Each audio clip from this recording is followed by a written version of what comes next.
Hey, hello everyone. Welcome. Synth Geekery episode 280. It's the post NAMM show. I think NAMM's over now, right?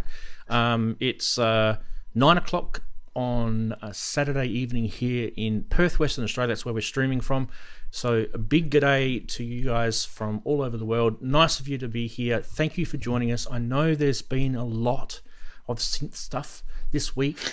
So hopefully you guys are all full bottled and happy and all that sort of stuff. Anyway, what we will do is we'll get stuck into the show. Now the guys are here. We're going to have Chris is going to join us a bit later. He said he's got a family birthday to go to. We've got Andy, who actually has been namming himself all the way through the week from Thursday to today. Can you guys hear me okay? We can. He's just just woken up. You guys probably would have seen him on the Pro Synth Network show yesterday, and that was pretty awesome. That what you did there, Andy. So I appreciate what you're doing there for those guys, mate, helping their channel out. Oh, that's fun. All good fun. Yeah. So we'll just skip the intros for now because I know, Andy, you probably don't want to hang around, right? You're probably like. Well, actually, not because I have to sleep. I already slept a ton. I'm actually doing some rideshare right now to make some extra money. Right. So I'm in my car because I'm driving people around. I just dropped a guy off at an Indian casino down the road. So beautiful. Right. Well, anyway, let's just get. I know it's kind of early in the morning and everything, man, but do it like a summary wrap. Like what is your sort of summary thoughts of NAMM 2025? You were there. How did you feel? Well, if you saw, because there was no pub yesterday, so I just did my own little walk around, and just to show the whole thing, not just the synth area. And if you saw my walk around, you noticed there were some areas that were pockets. So it's not as well attended by vendors this year, it seems, in general. Behringer's there this year, has a really big presence there, a big kind of a fancy booth with almost all their stuff on display. It's pretty amazing. I have to go back there and play with some of the stuff. But so a lot and Roland is there, but they're upstairs in their own little room, I think. I haven't been there yet. So Roland is finally back, which is good, which means Boss is there, I'm sure. Of course, Yamaha always has a big room upstairs to themselves. Yeah, Boss was there. So most of the major players are there. Korg has their own big booth they normally have. So from the synth side, all the major manufacturers are there, including Musonics like Suit Tie Guy and stuff. So those guys are all there doing pretty well. So and it's pretty busy, but I missed the first day. I got here late, so I've only been here one day so far as the show goes. And today's probably going to be pretty crazy, so we'll see how Saturday goes. So I'm expecting a bigger crowd today for sure. It's doing well though. What was your favorite? We'll probably just come back to all of this, I guess. What was your favorite thing that you saw this year?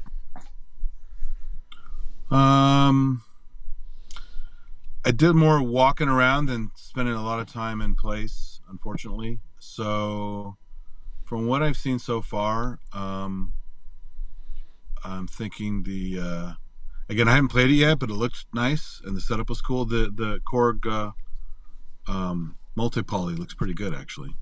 They actually had a setup, you can see on my video I shot, where they have that little fold-up keyboard playing the module.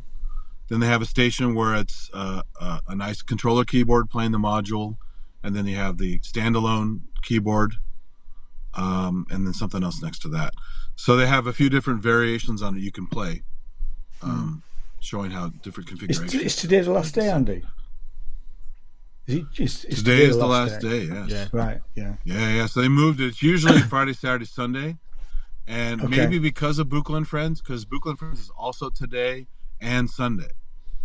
So yeah, I got an Friends invite to going that, Sunday. Can't come. Yeah, exactly. But Suzanne Ciani's playing at the end of the day on Sunday at Buchla and Friends. Oh, that'd be great. Lisa Belladonna, who I met for the first time yesterday at the ARP booth, She's performing today, I think at noon upstairs, so that'll be fun to watch that. And Manny told me some other stuff. He's way tuned into the extra things going on, all the little side shows at the show. So I defer to him for that stuff because I didn't keep up with all that, unfortunately. But yeah, it's gonna be good. But yeah, last day, so I got to cram a lot into today since I missed Thursday. So but yeah, tired but fun. Yeah, it's okay to be on your feet all day and run around. I probably got like I don't know, 4,000 steps yesterday or something, but it's lots of fun though. Awesome. All right, beautiful. Well, that was kind of like a good sort of personal, I guess, impression of what you thought. Obviously, yeah, sorry, not much info there. Yeah, obviously, you guys need to go check out the SynthAddict channel, which is actually linked in the description of this video below. So I'll organise to get that posted into the chat in a sec. What we will do though is we'll do our regular intros for the morning, for the evening, and for the middle of the day for all those other people in the world. We'll start off with saying hello to the chatties. Big special mention, of course, obviously to the channel members that are in the YouTube channel right now. And I can quickly just have a look under the participants. We've got Human Error, we've got Kissing the Machine, and so a big hello to those guys who are channel members. Obviously, Ian Cole's also a channel member, so it's nice to have him on the show and being a channel member. There's Wagoo, who's a Patreon. There's also a few others in there. Now, what I'll do quickly is I'll just do a quick summary of saying thanks to all those people.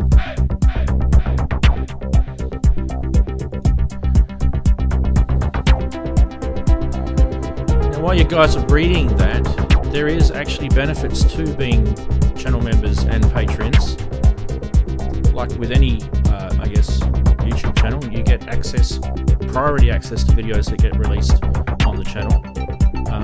And so, for example, you have already seen videos that the public won't see. In fact, there's one video on there right now that they won't see until next week. And if you're on Patreon as well, you will get to see all the videos ad-free, and because thankfully now Patreon have finally allowed us to upload videos to their platform and you get to view them ad-free. So, I mean, most people know how to get around ads these days, but YouTube are getting pretty clever with the ad blockers, and I don't know, it's kind of tricky to navigate that. So if you hate ads, Patreon's your way to go. If you like early releases, YouTube member of the channel is the way to go. So anyway, big thanks to the supporters all there. JX3D and all those guys are in chat. Big hello. Now we've got, like I said before, we've got Chris and where's Daren gone? Why is the chat up there and Darren's not there? I'm sorry, Daren. Come back, Daren. Darren's actually here? Yeah. Yeah. Oh, there he is. Yeah, there he is. Anyway, so we're going to go around and say good day to everyone. Yeah, so Darren, we'll start with you, Daren, because we left you off the screen. Yeah, I was just chilling out there. Week's been very windy, cold. That's the weather-wise, since we're in England. I always have to mention the weather. Seen a bit of NAMM, some stuff, but I'm not seeing everything. So I'll probably learn a few things when we go through some of it today. Yeah. I'm putting a track out tomorrow. I'll get this out of the way. I'm putting a track out tomorrow because I won't be around tomorrow. So I'm putting the track out so it's already ready to go, and it's called the ticking clock of whirling emotions. So it's a bit it's a bit trancy, a bit uplifting, or sad, depends. A bit melancholy. That's tomorrow, and the rest of the thing I've been doing is prepping for. I'm playing at Stafford on Friday. This coming Friday. So I'm prepping for that. That'll be a small set, so I'm going to probably use the set that's not glitching. And then the month after, I'm playing, or supposed to be down to play a massive set or a big set. So we'll see how that goes. But yeah, that's my week and what's coming in the future. Fantastic! It's exciting. We'll go across. Yeah. just down the road a bit Hey. from Daren to Ian. How are you, mate? How's Yeah, your week just been? down the road. Yes, it's still cold and windy in Yorkshire. I still wish I lived in Yorkshire. No, I don't. I love Yorkshire, but it's not home anymore. Here we are in Somerset. What's my hello? Good evening, good afternoon, good morning. Spent most of the week working on my set for next Saturday, which is I'm playing the Breeze Block Beats, which is in Frome actually, which is first time I'll play it in Frome. Surprisingly, I'm headlining, which slightly puts extra pressure on. I only found out yesterday, and I've decided to use stuff I've never used before on live anyway. So I'm using the TR8S, the little Roland S1, and because when I started to put the set together, I ended up having to doing loads of programming. So I've been doing loads of programming all week on both of those bits of kit. Also using the Microfreak and the instrument and my usual sort of stuff. So yeah, 30 minute sets, pretty much sorted. Just doing the tweaks now. So and the way I tend to work it is I'll practice it every day. So I'll do it at least once a day, run through, and occasionally things go wrong, as did yesterday. But that's all part of it, and that's because it's improvised. It's always different every time, you know. Don't they usually go wrong on the night?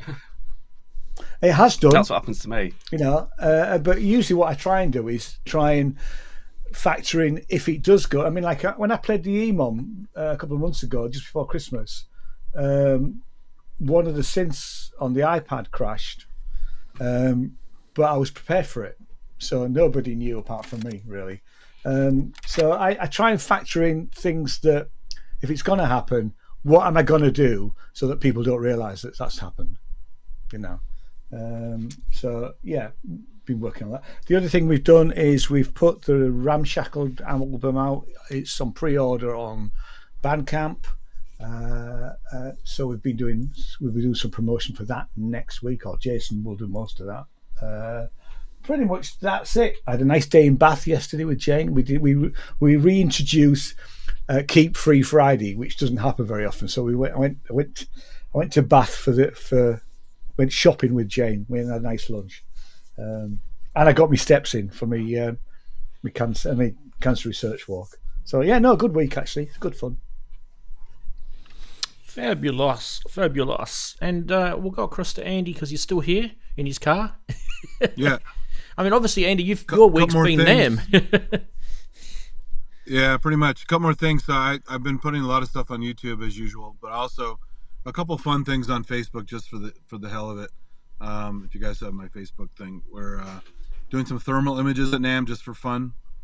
Someone already asked me, hey, do a thermal video for the new BX-1 by Behringer to see if there's where the circuitry is hottest, if there's like some kind of a Raspberry Pi in there or some kind of thing, or you know. So I'm probably going to do that, which is cool.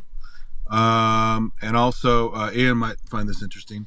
Been chatting with some people, and I may have a line on a good deal on a Terra. So we'll see what happens. Ooh, Nice. I still want the Terra, but you know. Yeah, me too. And I just can't afford the normal price, so we'll see what happens. So. No, me neither. So that's cool. It's on the back burner, but definitely. That's good news. Always good. For sure. Always good news when you get new stuff in. I think it's awesome. Especially something like that, which is so esoteric, right? So it's very, very cool, man. Yeah. Very cool. Right. Well. Just a couple of things before we get stuck into the show. Just a quick warning for everybody, and it's a good warning, not a bad warning. We're going to be digesting, I think, about 16 different products today in the news section. So we'll probably sort of stumble through it as well as we can. Let me just check. I've got Sorry, I'm just having to interrupt myself here because I've had a Zoom person and he left. It was too quick for me to click on it. I think the guy's name was Roland. If you want to join back in, mate, I'm ready for you. Sorry, I was just. Also, Ian might like this as a Lyra user. There is a company that makes a module that actually pairs well with the Lyra, and you can actually sequence your Lyra from modular. So there you go. You know, another reason to get modular. Don't do it. Don't do it to me. Yeah. Anyway, let's get back to the regular show. So what we'll do is we'll just go straight into the news now, I think, and then we'll get that out of the way because everyone really wants to probably hear our opinions and discuss it in chat and things like that. And then we'll put Funny Side and Price Watch at the end. Cool. Who knows? We might even have time to have a bit of a chat after that. The Zoom link is up, so you guys have got that. I'll just pop that into chat again. I think the bot is going to tell you every 10 minutes anyway. So it's Ranzee, bit.ly/Ranzee Zoom. And if you want to join us today, there's plenty of room to join us on the show. We've got 100 users in Zoom. If you guys want to be part of the show, plenty of room. So there's the link again for Zoom. Just put it into YouTube. I've given Twitch and TikTok and Trovo the link, so this is just for the YouTubers. Don't worry, I'll try and sort of multitask myself today. I'm doing my best. I'll jump into TikTok as well. I've got them both as well too, Ian. So I'll just keep an eye on it every now and then. The only problem I've got though is when I'm doing other things, I have to take that in. Anyway, we won't go into technical details. Right, so let's get stuck into news. We'll run the stinger for news and we'll keep going. Hopefully it all works. It's been a really, really busy week for me to prepare this show. I mean, obviously I've had to spend the time watching all the videos, and every time a product comes out, I've got to read about it. I'm doing my best to try and know everything I can about these new products, and obviously one of the problems I've got is I'm in Australia. I'm in Perth in Australia. It's miles away from NAMM, miles away from ever touching some of these products ever in my life. So please bear that in mind. But with our knowledge, our brains trust here, I'm hoping that you guys will enjoy it. Let's start off with the Roland V-Stage. I'm gonna start off by mentioning that I feel like this is a bit of a controversial product by Roland. Personally, this is just my personal opinion. Now, when I have a personal opinion, it doesn't necessarily mean it's just that all the other guys here share my opinion. It's just my personal opinion. They may or may not. I kind of feel like last week we talked about the Nord range of products, the piano and the I forget what the organ one was called. It was pretty cool. The two sort of waterfall tiered organ from Nord, and then Roland brings this out, and it really is Nordish. Like, I'm kind of feeling like, isn't it just? It's kind of weird that Roland are doing the copy thing. Look, I know it's not quite that, because Roland have embedded it with all of their technology, right? So there's Zencore in there with the synths. There's the Roland's physical modeling on the pianos, and it's all their own tech. So we can't really sort of trash them in that sense. And Roland copied Korg with the microKorg in their JT-16, so potentially.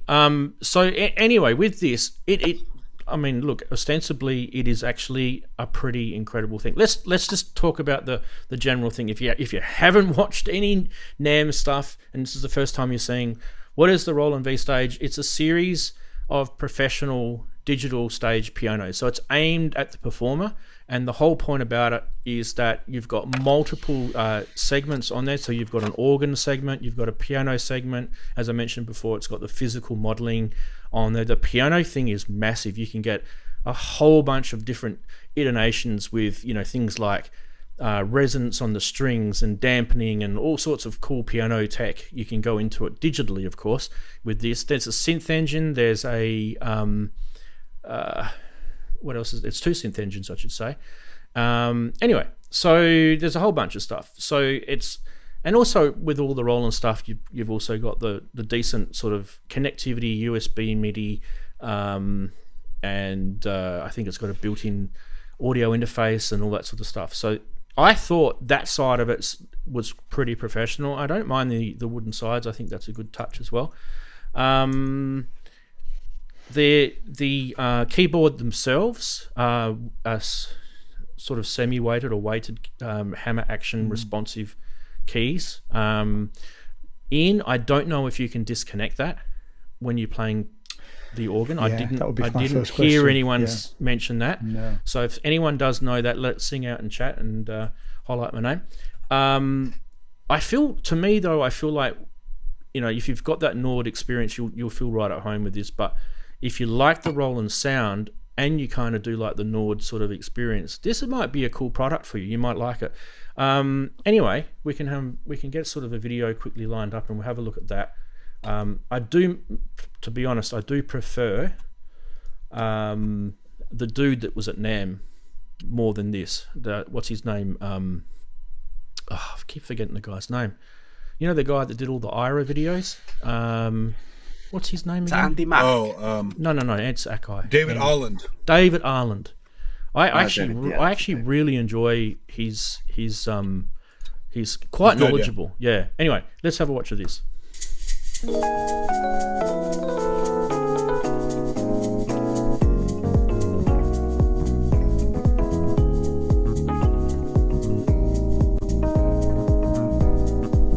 Hi, Lawrence from Roland here, and this is the V-Stage, a premium gigging keyboard that blends cutting-edge sound modelling with a feel and flow that keeps you in the moment. The V-Stage offers two options, the 88 key model with a weighted hammer action keybed, and the 76 model featuring a new semi-weighted waterfall design. It features 4 advanced sound engines, an intuitive tactile interface with dedicated controls per engine, an effects section, and a master section with EQ and compression, and comprehensive, easy-to-use combinations of your favourite sounds and settings called scenes that allow for quick and seamless changes during performance.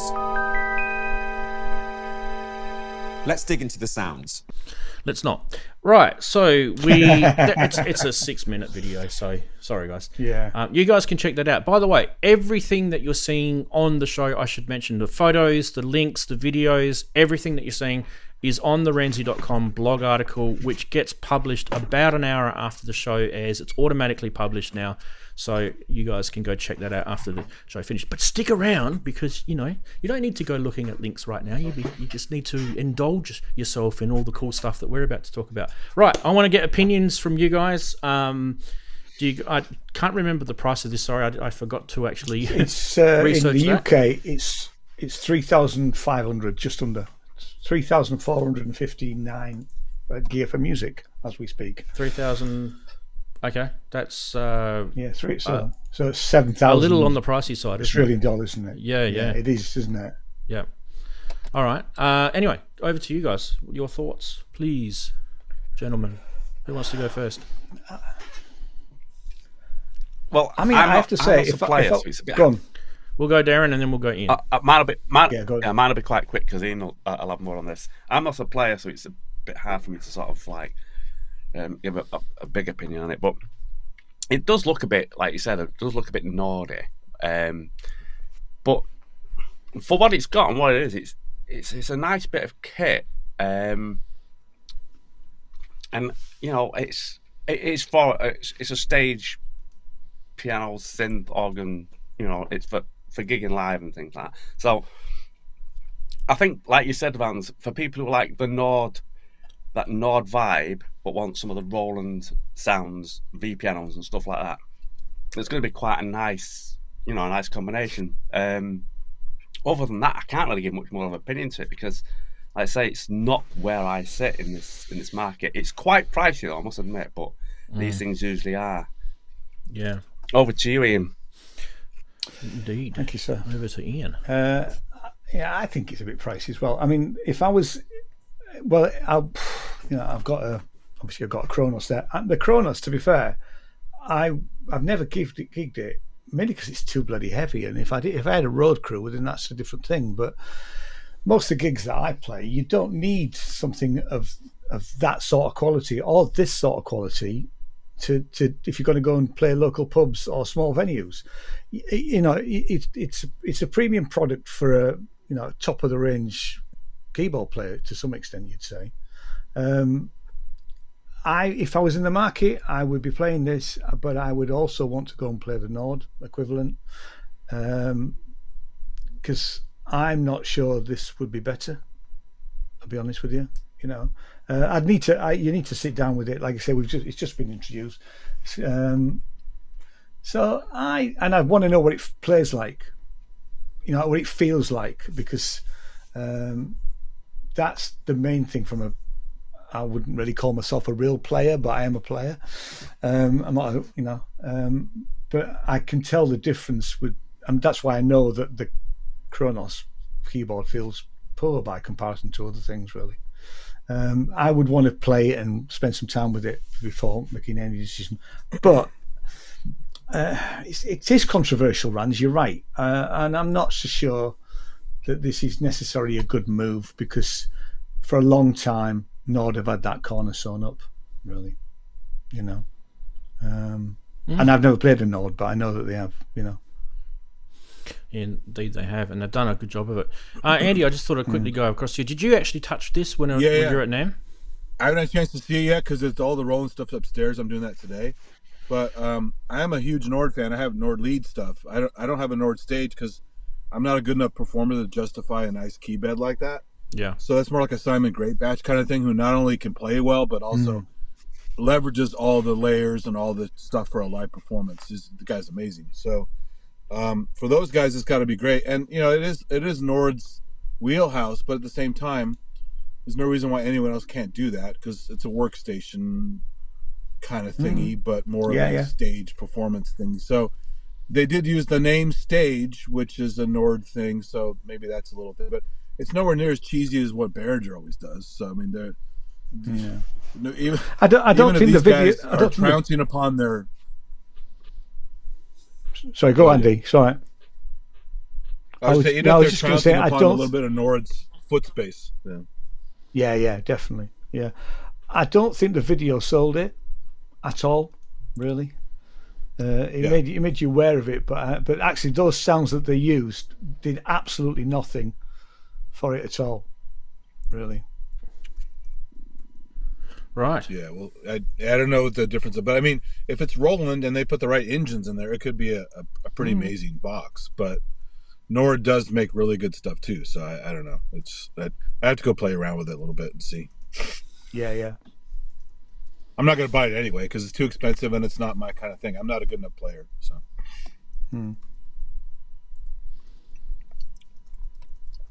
Okay, beautiful. I'm just putting the Twitch link into the chat. Everyone will get it. It's just more for people who don't know how to get to Twitch. It's my channel name on Twitch is not Ranzee, it's Synth Geekery, and that's because Ranzee was already taken, and I had Ranzee with another E, and I thought it was just too hard, and people were going to someone else's channel. So we just went with Synth Geekery. So that's why I've put that in there. It's, by the way, all the links are actually in the description of this video below if you ever want to find them, and they're also on my website ranzee.com, so if you ever get lost and you can't find something, it's easy for you guys to find. Let's head back to the products. I think we'll move on to the next tag, guys. This next one, I wasn't quite sure whether this was an official announcement or if this is a kind of prototype. Let's go across to it anyway. Korg have announced, now if you go to their website you can actually see this, so on their NAMM news page you can scroll down and this is kind of in there, and I'm thinking, what? This is the microAUDIO 22 and the 722, so the 22 is the one at the top, the little mini one, and the 722 is below. The difference between the two I'll tell you about in a sec. They're a compact audio interface designed for us guys, musicians, producers, and content creators, I guess, could use them as well. And it's a really sort of portable sort of format that they've gone for here. So the 22 has 2 ins and 2 outs as an audio interface, ideal for that sort of basic sort of setup. And it offers high resolution audio capture. It does feature things like XLR inputs and low latency performance for record and playback. The 722 has an extra little bit of features, and you can see on there you've got some more controls. But the big thing is, well, obviously there's 7 inputs and 2 outputs, so that's the big thing there. But also on there, they actually include a filter, which is the 700S analog filter, which is that big section on the left-hand side there. So a couple of specs before we get into questions and a discussion about this. You've got direct monitoring, you've got 24-bit 192K high Z out inputs with USB Type-C and a plus 48 volt phantom power on the XLRs. You've got dynamic DSP effects built in. I don't know though if the DSP effects are software based. You know how a lot of these user interfaces, you have to launch some software thing, and then you get your DSP in there. I'm not really sure if it's on the box itself or in the software, so that's something I need to find out about. There is, because they do talk about it having a software bundle that comes with this, and as I mentioned before, the 722 has that 700S filter. There's no information on price and no information on the. There's no link or anything like this yet. So this is kind of like Korg's NAMM thing, and I'm sure someone mentioned somewhere, I don't know whether this is right or wrong or what, but I'm sure this is a potential product that Korg are they're trying the Behringer thing here. This is what I heard, that they're saying, hey, what do you guys think if we made this? Which is kind of the Behringer sort of idea, right? Anyway, over to you guys. Yeah, I knew nothing. Being still a Korg dealer, I knew absolutely nothing about this at all. And I've just done a quick search, and the only place I can find any information about it is Synth Anatomy.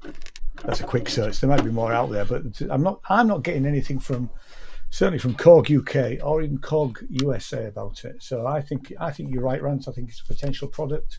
They have flirted with this sort of thing before, if I remember rightly, in the past.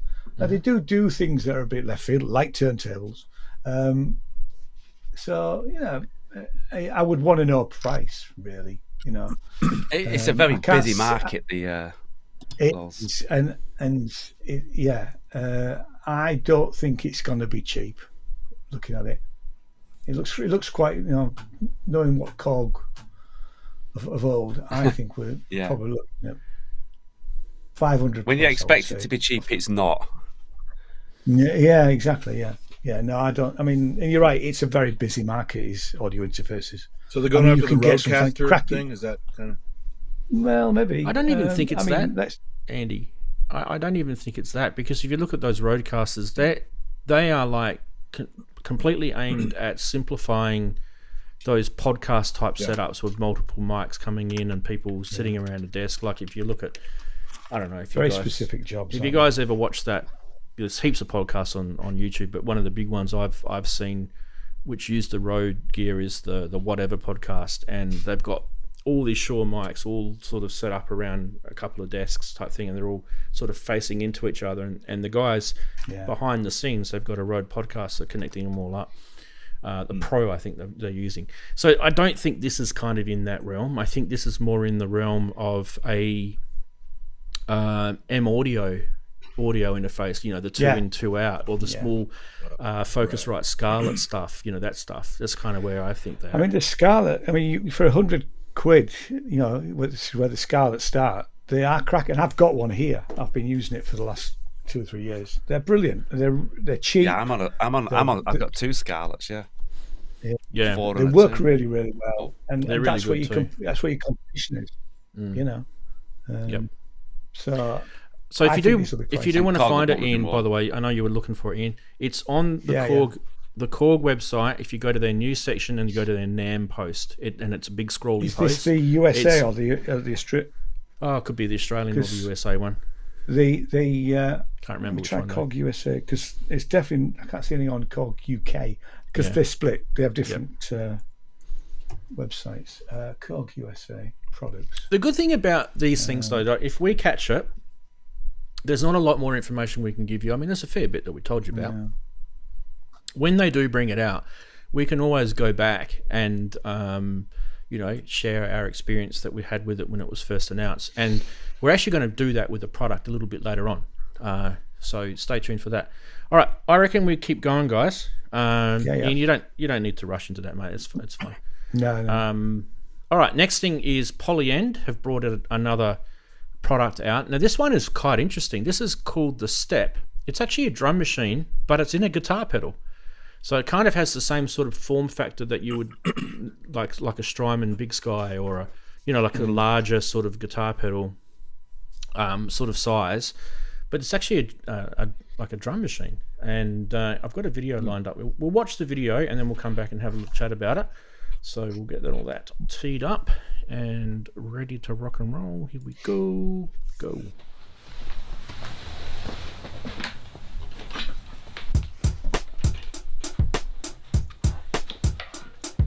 This is the Step, a complete drum machine in a pedal form.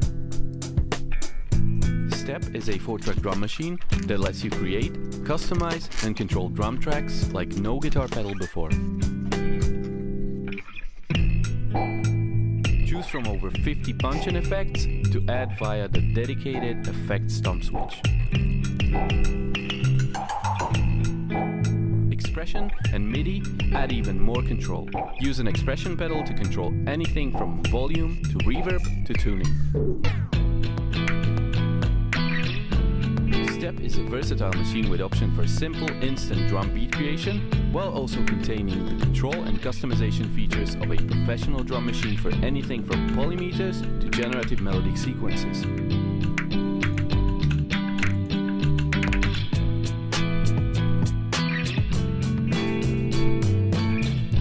With over 200 pre-made beats and kits to choose from, Step's lightning-fast drum beat creation means you'll spend less time tweaking and more time jamming.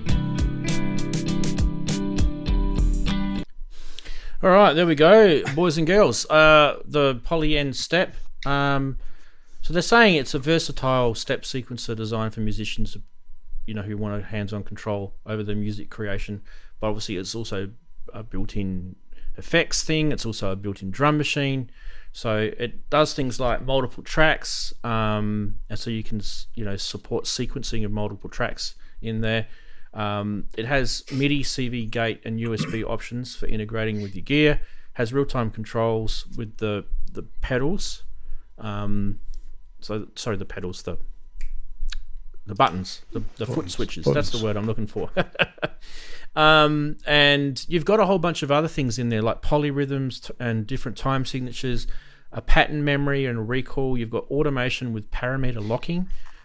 You've got and synchronization with MIDI and the USB connection as well. They have got a price on this one, which is good. Finally, we get a product with a price, $499 US for this baby. Who wants to have a first chat about this? I'll go then.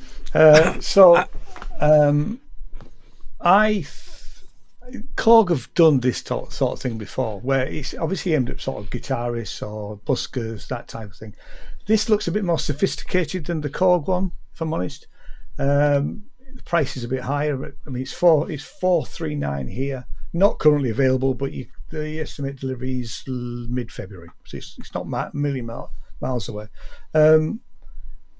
There are quite a few. I mean, there's all sorts of products like this. I've got a Boss looper pedal that's got 50 drum beats built into it. So it's a particularly niche market, I think, isn't it? It's for buskers, that type of thing. Or having said that, I couldn't see myself. Yeah, I mean, I couldn't see myself going to a proper gig in a club with something like that. I'd want to do. If I'm using a drum machine, I'd use it. I'd want to do something else. But he does look a bit more sophisticated and a bit more going for it than some of the competition, I would say. And at $439, its price is okay, I think, for what it is. Yeah. Okay. Now Daren has disappeared. No, he hasn't disappeared. You were going to say something, Daren. No, I was there. I was hiding. Pretty similar to what Ian said, actually, but it does jump out as Polyend being just slightly a bit out of the box type of thing. I know there's other kit that can do this sort of thing, but it sort of looks very Polyendy, doesn't it? It's the complete different move for them as well, coming off like desktop type style synths and sequences. So I suppose they've gobbled all that down into a sort of foot pedal drum machine. It really looks quite nice, and $439 is about that price in it for things like high end pedals. Like I say, it's very niche, and if you want a drum machine for a guitarist, I suppose, because you can create your own patterns on this rather than being stranded to set patterns as well. So it's interesting. It's different. I give them that. It's different, and it's just pushing the envelope of that foot pedal play along guitarist type style, rather than being a true looper. Does it kind of? Do you guys kind of feel like it might sort of other than it being a guitar pedal, it kind of might sort of hinge on some of the Roland looper products. Like you've got there's two of them, wasn't there? There was a yeah, 5. I've got the RC5, RC3 and RC5. RC505. I've got the 505. That's it. The RC505 or something. Yeah. Yeah, I see it a bit different than that though. It's not really a looper as such, is it? I mean, well, it is, I suppose, but it's not. It's not kind of a a sequencer. It's not an audio looper.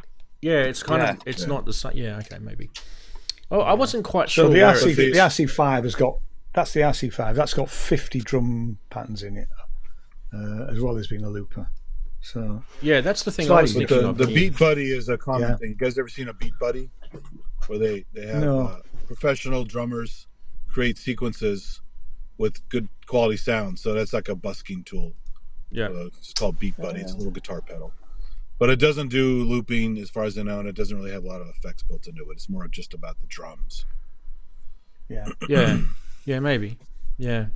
Anyway, look, to me, it kind of pricked my ears. I was kind of interested in the the integration with it. I don't know if it's really per se suited for guitarists. I think you could use it for other types of stand-up type performers. I feel like if you're standing up performing with other instruments, you could plug it in. Let's face it, pedals and guitar pedals now these days have gone into a whole new range. I mean, a lot of them are used on the desktop for synths and other stuff. So, yeah, I mean, you can see this as being like putting in a guitar pedals on a desktop. Yeah. Companies like Game Changer Audio and Poly, the guys who make the Bebo and stuff like that, always end up in the guitar section of NAMM, even though their stuff can be used with anything. Yeah. Yeah. I walked by a bunch of those guys yesterday. Okay, interesting. All right, well, that's the Polyend Step. That one's pretty cool. Now, this one, we had a look at this a couple of weeks ago, and we didn't get a really good listen to it. This is the Perkins voice. I don't know if you guys remember, we showed it. This is a eurorack module, and it's based on the Perkins drum machine, which Erica Synths make in a collaboration. And now they've got a video out, so we can actually check it out. And there's a little bit more information about the product as well. Now, for example, the price, it's $280. We actually know the price now, and we can tell you a little bit more about it. So I thought, instead of just sort of glazing over it and going, okay, cool, I thought we'd share it, because I think a lot of people gave me a bit of feedback on this when we showed it, and they were quite interested in it. So there's a 12-minute video out here. We're not going to play 12 minutes, don't worry.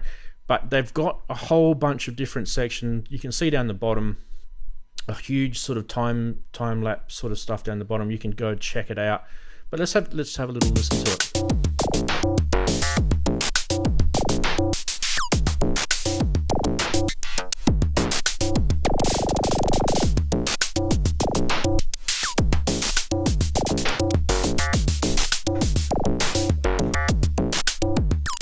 I'll just sort of skip to some random stuff. The self-generating glitch. Here we go.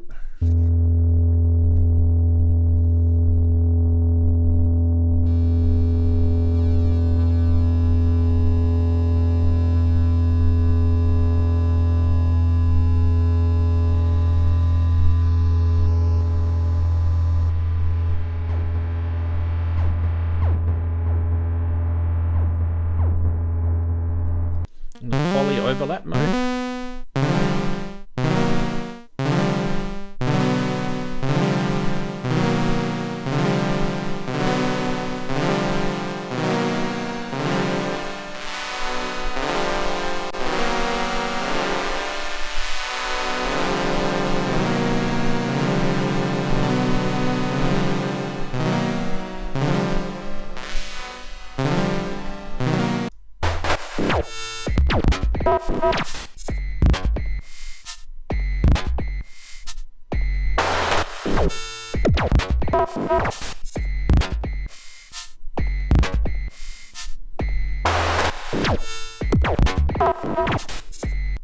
Kind of reminds me a little bit of the the Aphex Twin mode on the base station too. You know how it's kind of quickly scrolling through the patches and making different sound effects. Pretty cool, I thought, this module. Yeah. Anyway, we got some more information about it. So if you guys don't remember the Perkins HD01 drum machine, there's plenty of information. You go check it out. This is basically one voice out of that. Each, by the way, on the Perkins drum machine, each voices are the same. But you can set the patches and parameters on each voice, whereas this is just one of them. And obviously, Eurorack, you can buy as many of these as you like. So you'd have a 10-voice Perkins drum machine. Obviously, you'd have to get a sequencer and all the other bits and pieces. But it's pretty cool in that sense. There's 13 different sound design algorithms on there, 99 user presets, and you've also got connections down the bottom, which you can see it's quite good with the connectivity. There's a drone mode, which I showed you in a little one with the glitchy sound. There's that 4-note polyphony overlap mode, which I thought was pretty interesting. So there's a couple of little features in here which make it not just a drum. Do you know what I mean? A drum synth. There's a couple of sort of other generative type things. I know, like Andy Synchrotron's in chat. I know he likes the droney sort of stuff. So does Inverted Popes, Big G'day to Inverted Popes if he's around. So these sort of things kind of head down that park. But at the same time, you've got that real sort of quick, those quick sort of sounds that's the drum machine timbres, but they're sort of digital sounding, which a lot of people like, that glitchy digital sort of sounds as well these days. They add to your standard rhythm section, if that makes sense. It kind of, I tend to. What I'm using next week. Well, I tend to do that in my music. I don't know if you guys have heard my music, but I have a standard drum beat, like a 4 on the floor type thing going on, and then I'll complement it with glitchy sounds going off. Just try and distract you and make you pissed off at the same time. I throw my Perkins at the screen. That's it, mate. Yeah. Look, there you go. Guys, what do you think of this? We kind of talked about it before, but quick thoughts now you've seen a bit more of it and heard it. It's cool, yeah. They make good stuff. Yeah, Erica's good, aren't they? I really want to check out the steam pipe. That thing is nuts. I talked to Drew Schlesinger about it. The steam pipe looks amazing. Steam pipe looks amazing. Yeah, he did a bunch of stuff for it. It's totally bonkers. It's really nice. Yeah. Look, $280, I feel, is a bit of a steal, to be honest. What's gone into this? Obviously, for them to sort of slice out the Perkins and then put it into a module. They've done some dev to get this in this smaller form factor.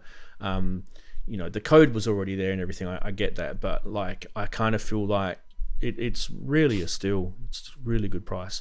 I wouldn't be surprised if these are flying out the door. I believe they're available now too, by the way. Right. Next. Shall we go next? Yes. Yep. Yeah. Okay.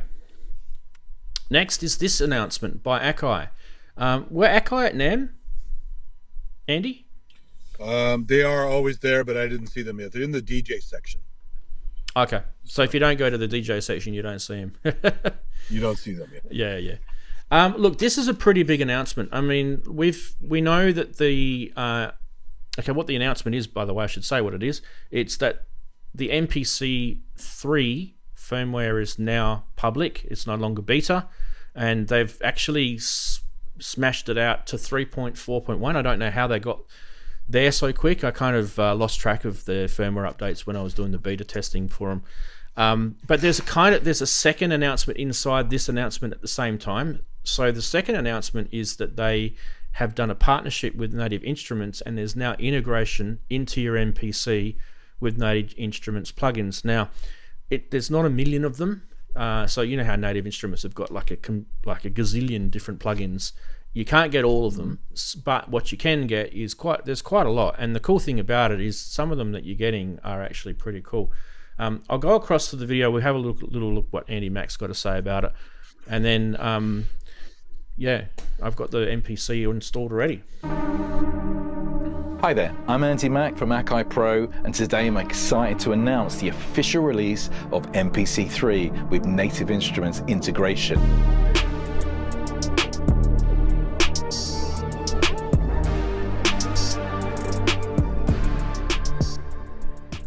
In this overview, we're going to take a deep dive into the MPC Edition Play Series and expansions from Native Instruments so you can add these world-class sounds to your productions. With 5 MPC Edition titles available.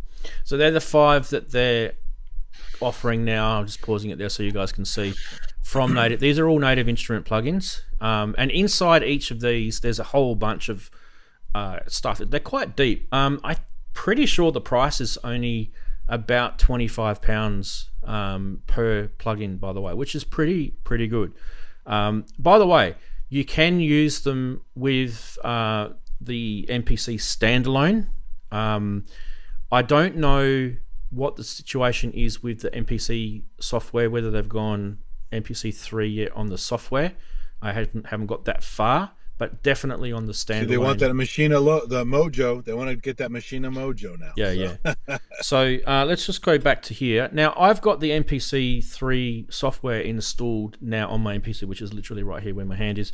I have to say, the update to the user interface is actually really quite refreshing.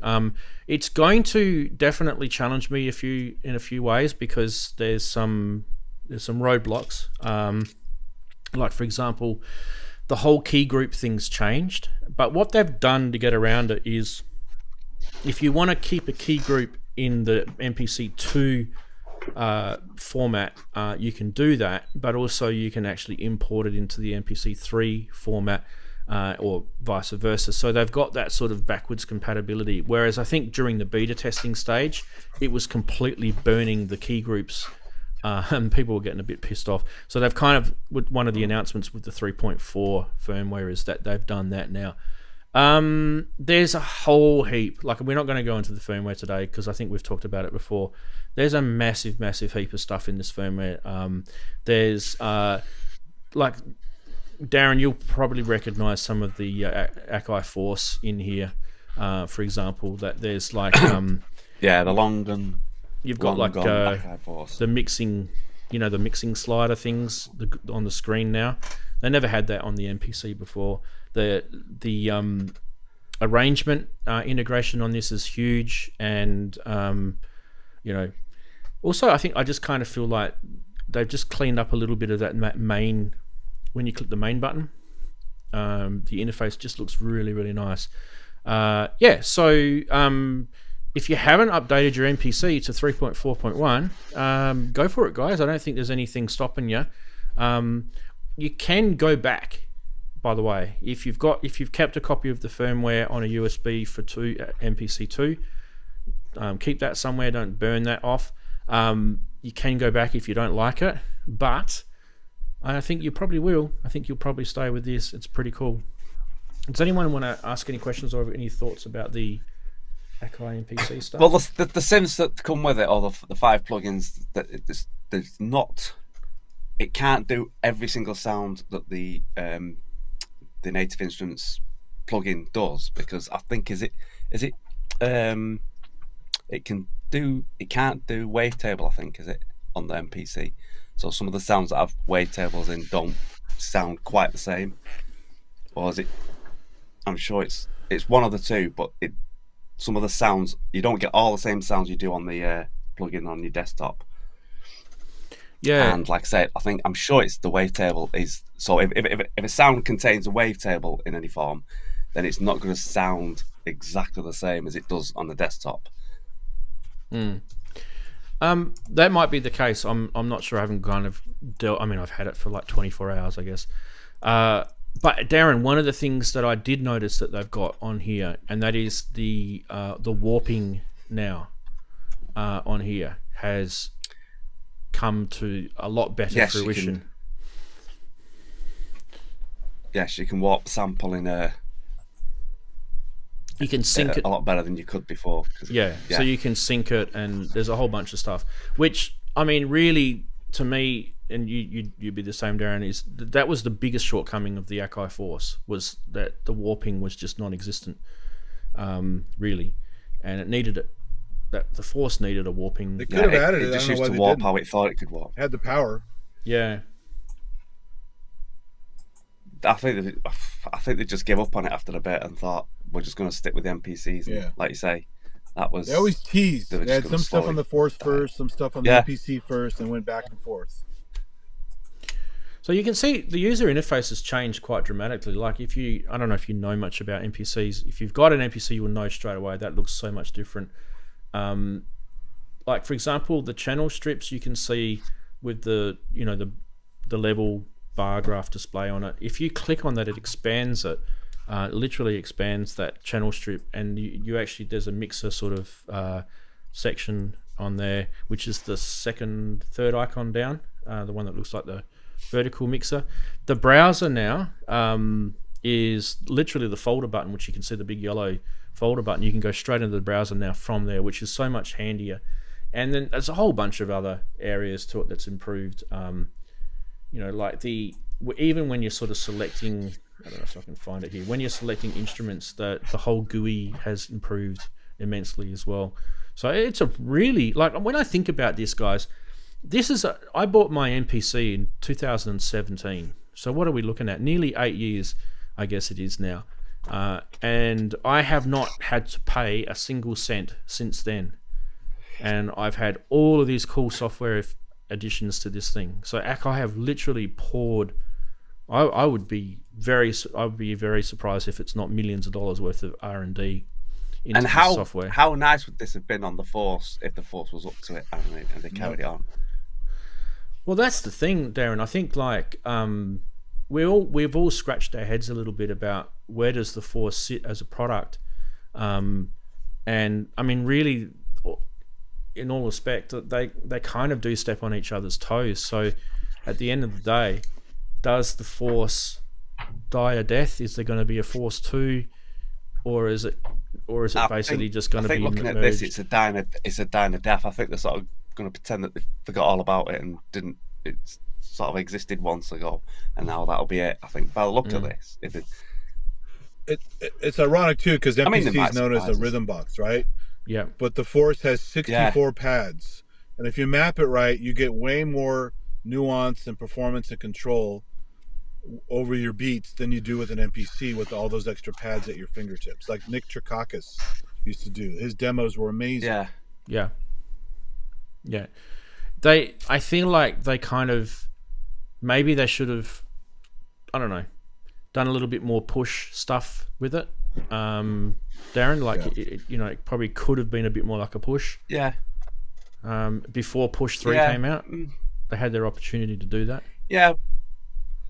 Yeah, but like I said, I mean, they could have, they could have and didn't, so there's not much point in saying what they could have done, because they've obviously not done it. I mean, you never know, they might surprise us, and suddenly in the middle of the year, those come out with Akai Force 2. No one's seen that coming, but I very, very much doubt it. They were rumored to do that, but I don't think they're going to at this point. Yeah. Anyway, so I mean, I wouldn't be surprised if there's going to be a point where this software needs more powerful CPUs and memory, so they will have to. I was going to say they're going to have to ump it up a bit. I mean, 8-year-old tech is getting old, and even still, the CPU and memory that was in this 8 years ago is probably even older than that. It's probably 10-year-old tech, really, when you think about it. So, but anyway, it's a great update. It's free. If anyone has and owns an MPC, you can put this on. What's the price of an MPC 1 now? They're so cheap. You can put this on an MPC 1. They're about 560 quid for an MPC 1 Plus. I think you can even get them cheaper than that when they have their sales too, Daren. So, I mean, it's really cheap. You might be able to. Yeah, really cheap. 569. On this keyboard controller, do you know if that big knob on the right is like the Force, where it has the big knob on the right is your data knob. It's on the MPC as well. It's just in a different spot. But it's like the one on the Force too, right? Yeah. It's your data. It's your main data selection knob. You can. Yeah. It's an endless encoder, and it's also a push button as well. Yep. Yeah. The other question I had, I guess, so we talked about the MPC. The other thing is, with the Native Instruments integration with Akai, does that mean that then if you've got an Native Instruments Machine Plus, does that mean you're going to get Akai stuff in the Native Instruments Machine Plus? That's the question. It'd be nice to Well, yeah, get some of because those all the instruments. MPK Yeah. isn't all the MPK stuff now integrated. You can use it into the Native Instruments complete type stuff. I'm sure I mentioned that somewhere. It's mentioned. So I was under the impression, Daren, that, like you said, that it's a two-way relationship. So they're sharing stuff with Akai, and Akai are sharing stuff with Native Instruments. That's interesting. I think like I said, I think they mentioned the MPK, the Akai MPK controllers now works supposedly seamlessly with Native Instruments. Interesting indeed. I'm just having a quick look over just while we're talking about the NPCs. Big hello to all those people over on TikTok. I've just noticed there's about 90 people watching on TikTok, which is insane. I don't even really use TikTok, and I've just started streaming on there. It's awesome to have you guys there. Don't worry, we're going to be streaming every week on TikTok, so do follow the channel on TikTok, and you'll keep. Turn my head this way, so I'm right up. So. Yeah. And I mean, Twitch is a bit quieter, but I think there's 3 people on Twitch. Twitch is always quiet. It's more of a gaming platform, really, isn't it? So, and I think YouTube, we got our sort of standard amount on YouTube, which is cool. Nice to have everyone there. And I'll just quickly jump over to the Chatties. There they all are in their glory. Just big hello to you guys, chatting away as we do the show. Right. We are going to go to the next product, and that is this one from Stylophone. Geez, they're kicking some stuff out. Now, a couple of things that you should know about. We showed the other one that looks very similar to this when it came out last year. And one thing that I forgot to mention, or I'm pretty sure I forgot to mention, is that this can be mounted in your modular, in your eurorack case. This can actually be taken out and put into eurorack. It's eurorack compatible. And so is this one, the CPM DF-8. And if you're wondering what the hell that is, it actually is an analog dynamic multi-mode filter with a whole bunch of extra cool little bits and pieces in it. And I've got a video. We'll go to the video and we'll have a look at that first, and we'll come back and have a chat about it.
I'm not gonna lie, guys, I kind of feel like this is a pretty cool product. It's like it's quite innovative, actually. It's very radiophonic workshop, isn't it? It very is. They made this because the drone synth that we showed looks very similar to this. Like if you weren't looking at it closely enough, you think, isn't that the same thing? It's not. They made the drone synth last year, and they said the drone synth needed some extra, help with some filtering and envelope generation and stuff like that. This has got all that in there. It's got two envelopes in there, but the filters are probably where I feel like this thing shines, because it's got the Gen R8 2045 filters in there, and one of them is a 24 dB and the other one's a 12 dB, and you've got low pass, band pass, high pass, and notch with them. There's also overdrive. There's kind of this sort of controlling stuff. I'll go back to this. Actually, you can see it really well here, and I'll take that off. With the bottom of the filter, you've got that massive cutoff knob, which everyone loves, right? But the bottom, you've got that sort of envelope gating thing, and you've got the open button, which is a little silicon sort of push button, momentary and latchy. It's kind of cool. And then you've got a whole bunch of connectivity, which is CV-based connectivity up the top. So yeah, actually, I think this is probably going to be on a purchase list for me. That's for sure. Let me just get rid of that and go back to here. Does anyone want to chat also about got this? batteries and a speaker, so it's park bench compatible. Definitely is. Definitely. Yep. Release date Exactly. is mid of the year, and no price until middle of the year either. But I Pricing is reckon TBA. 300, Yeah. 300 quid, something like that. Because the other one, the DF2, is 220 quid. So I think this will be a bit more. But I reckon about don't the same. quote me. But I think it's great. I mean, it's yes, I've got other stuff that will do something similar, but it's it's fantastic, really. Yeah. Daren, I kind of thought of you with this. Is this kind of up your alley, mate? This sort of product? I mean, the drone one and this, I guess, would probably... Yeah, well, yeah, and it's not going to be mega expensive as well. And as Andy said, part-based compatible. I mean, I have this different thing altogether, but the little Zoom audio interface 2 in 2 out, battery operated, part-bench compatible as well. So that's the stylophone type. Yeah. Like say part bench, small, not over expensive. So you don't mind taking it out on the part bench.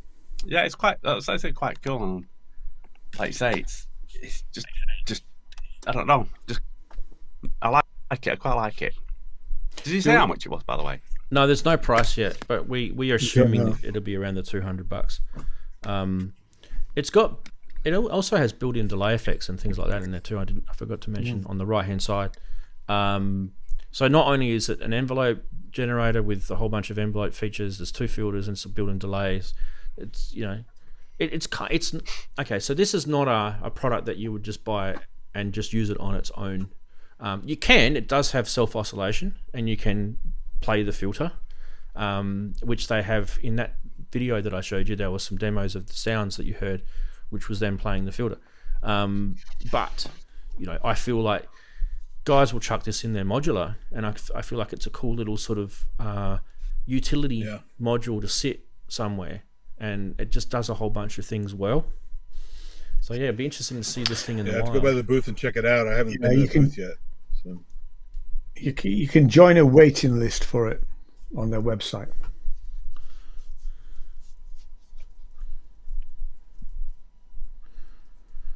Yes. Right.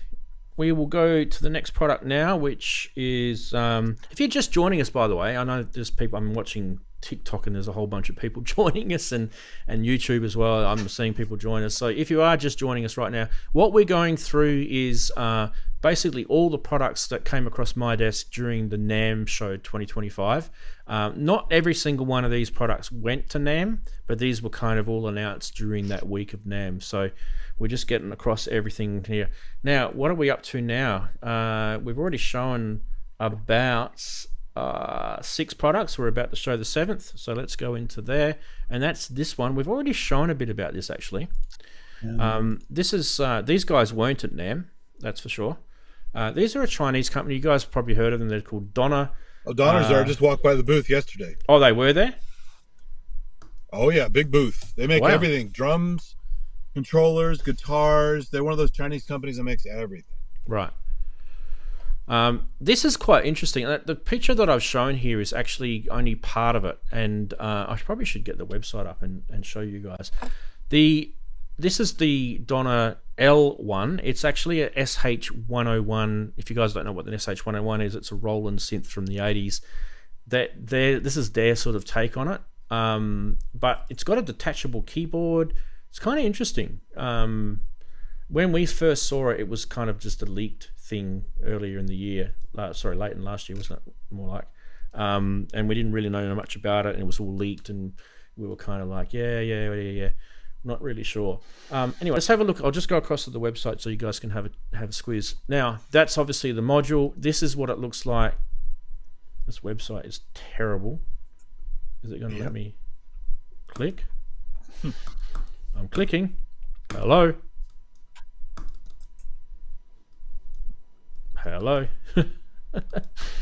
All right, website's kind of weird. The electrons are coming from China. It takes a little while. Oh, look, anyway, trust me, there's a keyboard. I'm going to have to get another picture up and show you guys. I don't want to wreck the show with this. I don't know why that's not working. There's a keyboard that you can let's put it this way. If we attach. If we're be getting it, we shouldn't have tariffs on it coming from that end of the world, should we? Well, maybe. Yeah. Maybe not. See if I can find this image of the keyboard detaching Donner L1. You guys, I remember when they had that out. Just a couple of things before we sort of get into that. Just quickly sort of go over it. It's got the 3340 VCO, so that's the same chip as the SH101. By the way, Behringer do the M1 as well, so you guys know about that. We showed this on Synth Geekery episode 268, by the way. So we're at 280 now, so it's 12 episodes ago. It's got the 3109 VCF and the 662 VCA, so they are real SH101 like electronics. If you're trying to want to get nerdy and engineering, that's it. But there's extra stuff in there. There's extra envelope as a modulation source. There's a drone mode. There's an easy to use, they claim, step sequencer, and there's connections with CV gate, syncing I/O and external audio, with the optional magnetically detachable keyboard, which I'm going to get a photo of when I can. Maybe. Anyway, you guys offer your opinion while I try and get this photo. Got crickets. Well, if I remember rightly, this looks quite cool. When we looked at it, like I say, it's an SH101. I mean, the build quality, I don't know about that, but it's not going to be. It doesn't look mega expensive, is it?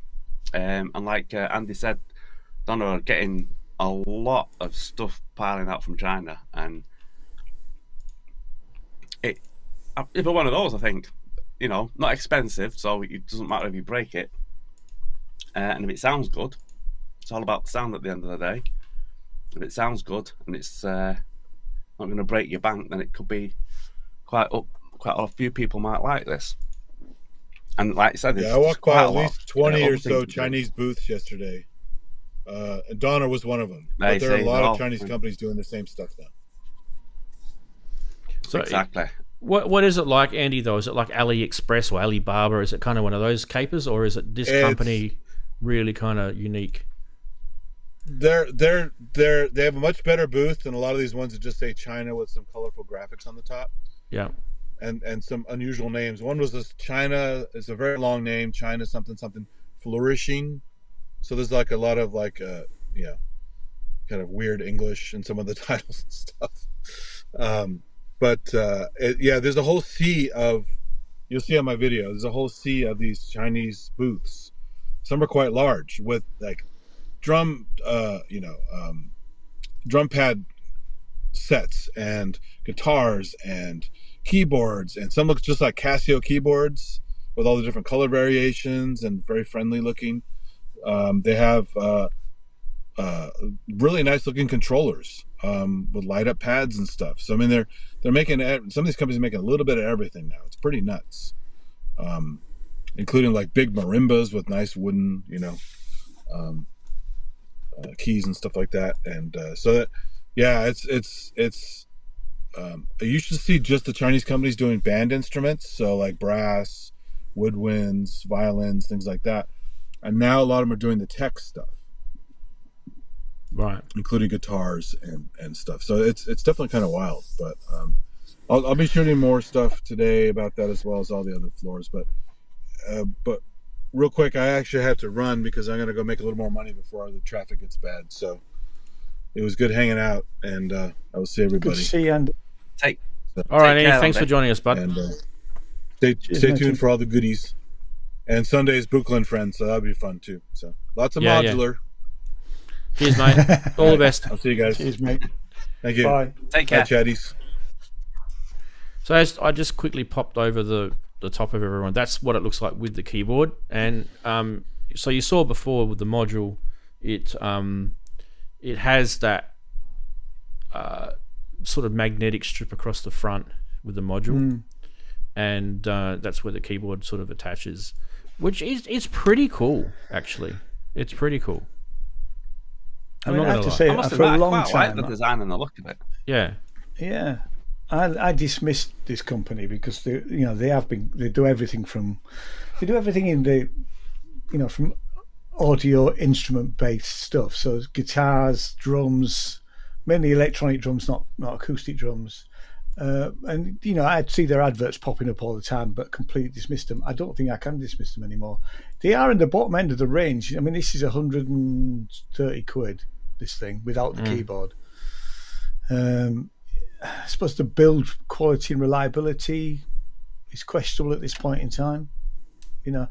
Interestingly, I mean, like a lot of Chinese companies, they do have a UK headquarters, and I'm sure the same in Australia and they've got America. it's a virtual headquarters though. Yeah. So I would want to know, if something goes wrong, how well you're going to be able to get it repaired. I mean, do we see them in, conventional dealers? Are they in, Gear for Music and places like that? Probably not, because Gear for Music do their own brand of this type of thing. Cheap though. I mean, It's one of those Here's what gamble it sounds like, things. and If it is a gamble. Yeah, it is a gamble to some extent. Although they do 30-day returns, so if you don't like it, just send it back. Yeah. Well, I think you have to buy it from their website by the looks of it. I have been told the price is $329. I think Amazon do it. But is that from both of them? That the 320 no, the 329 is, I believe, is just for the module. And you can buy the keyboard separately, I believe. But there is a special on at the moment. I did have their website open just before, actually. No, I'm looking at the B1, the bass synth. Oh no, sorry, 329 is for, no, I'm wrong. 329 is for the keyboard and the module. If you want to just get the module, it's only 230. Well, we might as well say 238, right? 237.99. Now there's actually there's an introduction offer where you save up to $300 with NAMM on, but the offer ends on the 4th of February. So at the moment the module is 238, and it's going back up to 280 when the NAMM finishes on the 4th of February, which is not when NAMM finishes. And the other one with the keyboard, which I showed before, is $329.99. And it goes up to $399.98 when that finishes. So they're US dollar prices, by the way. Yeah, it's not on their website in the UK. No, and it's not on the Australian website. This is only on the US website. And you can buy them through the US website, and they will ship internationally too. Right. That's interesting. I've just put in the L1 into their website, and it's come up with pre-sale Donner Essential L1 synthesizer, July in stock, $109.99. But when you click on it, nothing happens. Yeah. So it sounds like they've hidden that. I mean, obviously the price looks like it's wrong as well. Yeah, that's fine. All right, let's keep going. The next thing we've got is this announcement, which is from Modal. Now we know Modal were kind of struggling a little bit towards the end of last year, and they've managed to get themselves back up and dusted off, and they're now sort of heading in a more positive direction. And as a result of that, they've released the module version of the Carbon 8. This is called the Carbon 8M synthesizer. The Carbon 8 has already been released last year. This one, obviously, just being the module version, I'm pretty sure, and I mean, I need to be confirmed with them though. If it is the module version, that probably means it'll be rack mountable like the Argon 8, which I've got. I'm hoping. But anyway, the cool thing about any of these modal synths that you can buy is the companion app on the iPad is actually amazing. I've shown it before with the Argon 8 on the channel. They're really, really good. So you've got like this kind of series. You've got 3 really, really cool synths to get. The Carbon 8, the Argon 8. Carbon 8 is kind of like a virtual waveform type, complex waveform type thing. The Cobalt was a virtual analog, and the Argon 8 is the granular type one. Yeah, so, I've got a Sculptrans, and I was trying to see if the app would still work, and at the moment it doesn't. So it looks like if you bought their cheaper stuff from the old model company, it looks like it's not supported anymore, which is a bit of a shame because I really like the Sculpt. It's a nice little synth. Yeah, I'm certainly not sure about that. They're obviously the only thing I own with theirs is the Argon 8, and that still works beautifully. Yeah, it does. Yeah, that appears. Yeah. The only I was problem, slightly disappointed when I saw that. But, the only problem with this stuff, and I guess as synth owners, we have to be buyer beware. That like you're not going to have an iPad in 20 years' time unless you like put this thing on ice and never update it, and then it'll still work hopefully, and the battery still works. The thing is, if you can't use this thing without the companion iPad app, then you're kind of screwed. With these you don't have to. You can get into most of the stuff through the menu. It's a bit menu divey though. I don't know if it's everything though, because I don't own the Carbon 8. But it literally you just hope that companies like this don't go under in the future, and they can still keep these apps, or maybe they can open source them if they're about to go under. Because I just remember over the years I've had synths for many years. I've got synths that I can't use the companion apps that came out with them, like a Korg M3. I can't use the companion app on it because they stopped developing it 15 years ago, and now it just doesn't work unless you've got some sort of virtual machine that's been, like I said, frozen in time. You really do miss out on some of the cool things that some of these synths had, and I don't know.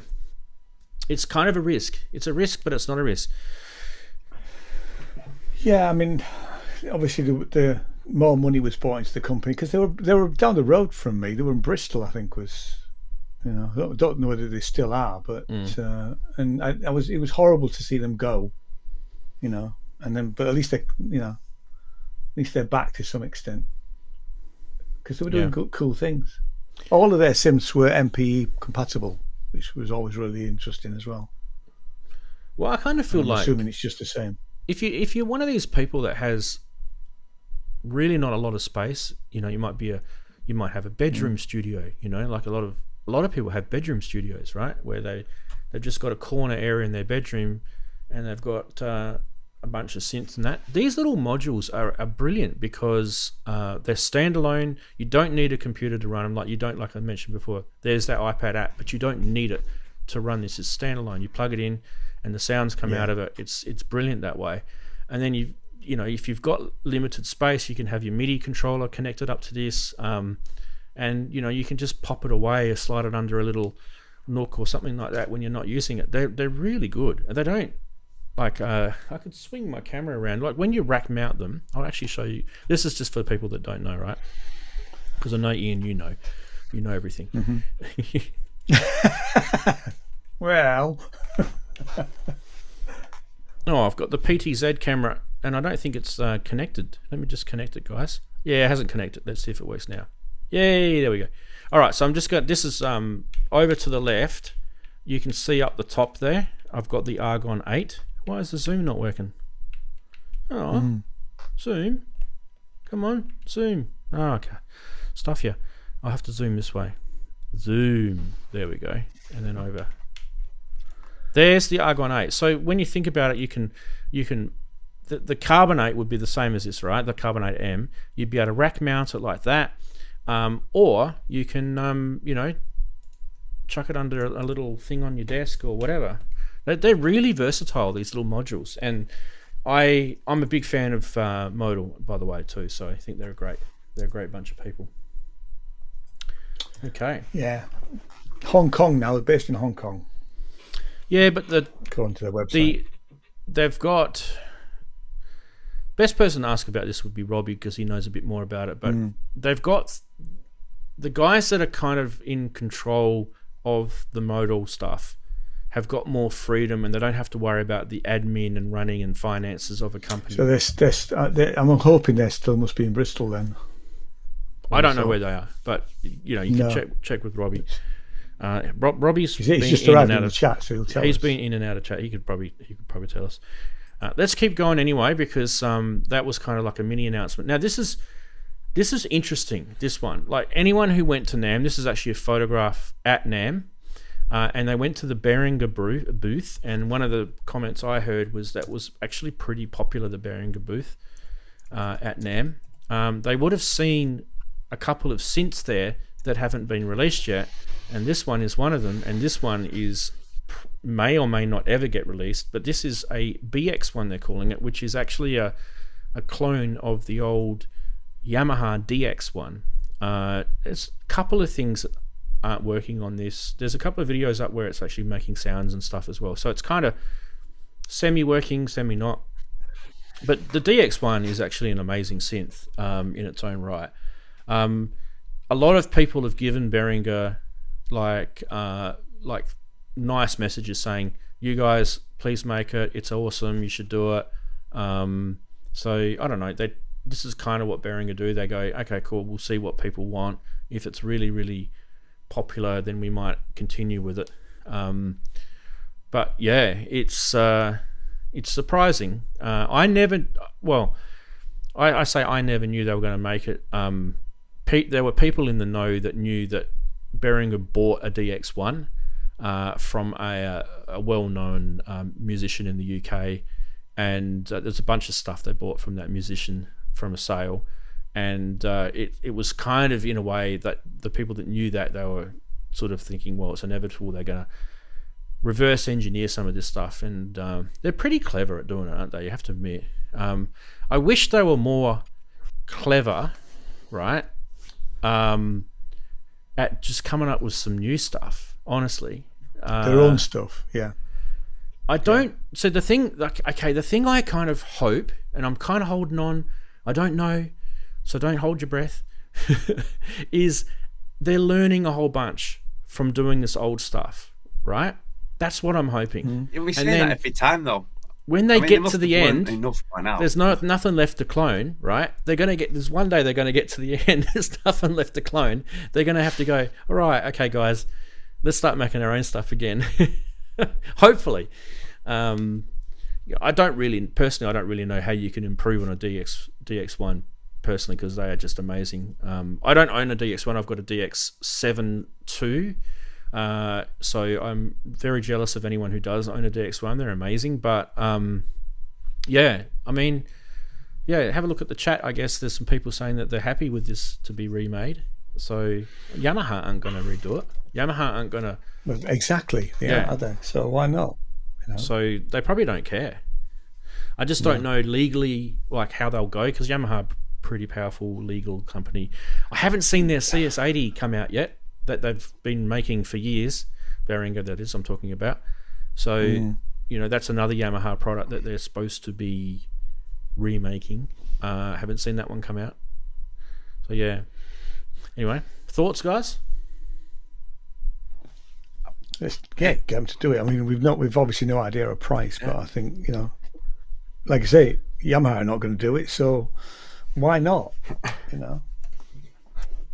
I'll be honest with you, it's probably not for me, but I'm not into buying biggest keyboards. It'd be lighter than a DX1 or even a DX7 probably, but no, great stuff. Go for it.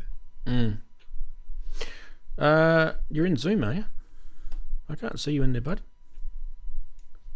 Where are you? Come on, Robbie. Oh, sorry. There's actually a problem with Zoom. It's disconnected itself. One second. Not from you guys, but from the software that I'm running here. And for some reason, there we go. It's working now. Look at that. It's working. Hang on. Just give me a sec, guys. I'm just trying to get Robbie up. So just bear with me. Yeah. I always quite fancied. I mean, I've owned, like I say, in the past, I've owned 3 DX7s. The 1, 2, and is the 2 the FD one? I can't remember now. Just couldn't program them, but I always hankered after a DX1, but it was always out of my price range. And the prices that you pay for them now is just absolutely ridiculous. Yeah. Robbie did say last night about he'd like to compare it. I'd love Robbie to compare it. So if you're listening, Behringer, when when it goes into pre-production, send one to Robbie and let him have a play at it. Well, see that black square below me? That should be Robbie. Yeah. When and if this actual Zoom thing is going to work. I've got you connected in, Robbie. It's turned on. The audio's on. So just don't know if Zoom's playing ball. Let me just open the Zoom app on my computer and just see if I can see what's going on here. It might be the vMix software playing silly buggers. Sorry, just give me a sec. Little bit of technical support stuff going on here.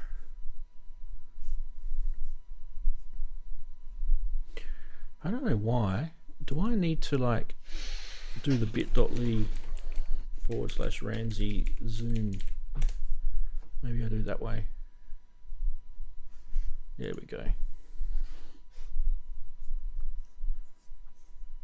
Okay, I can definitely see. So the thing is, I can see Robbie in Zoom, but I can't see him in vMix.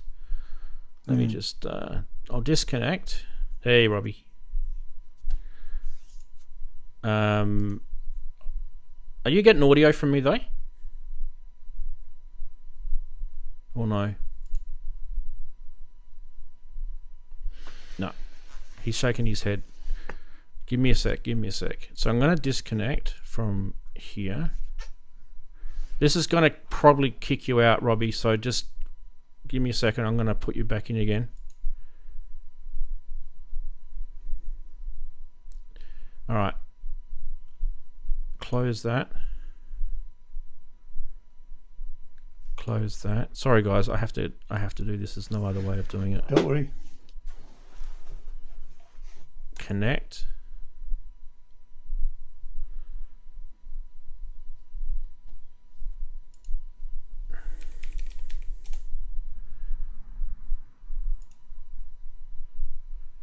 Okay, put Robbie back in. Oh, this is shocking. This is...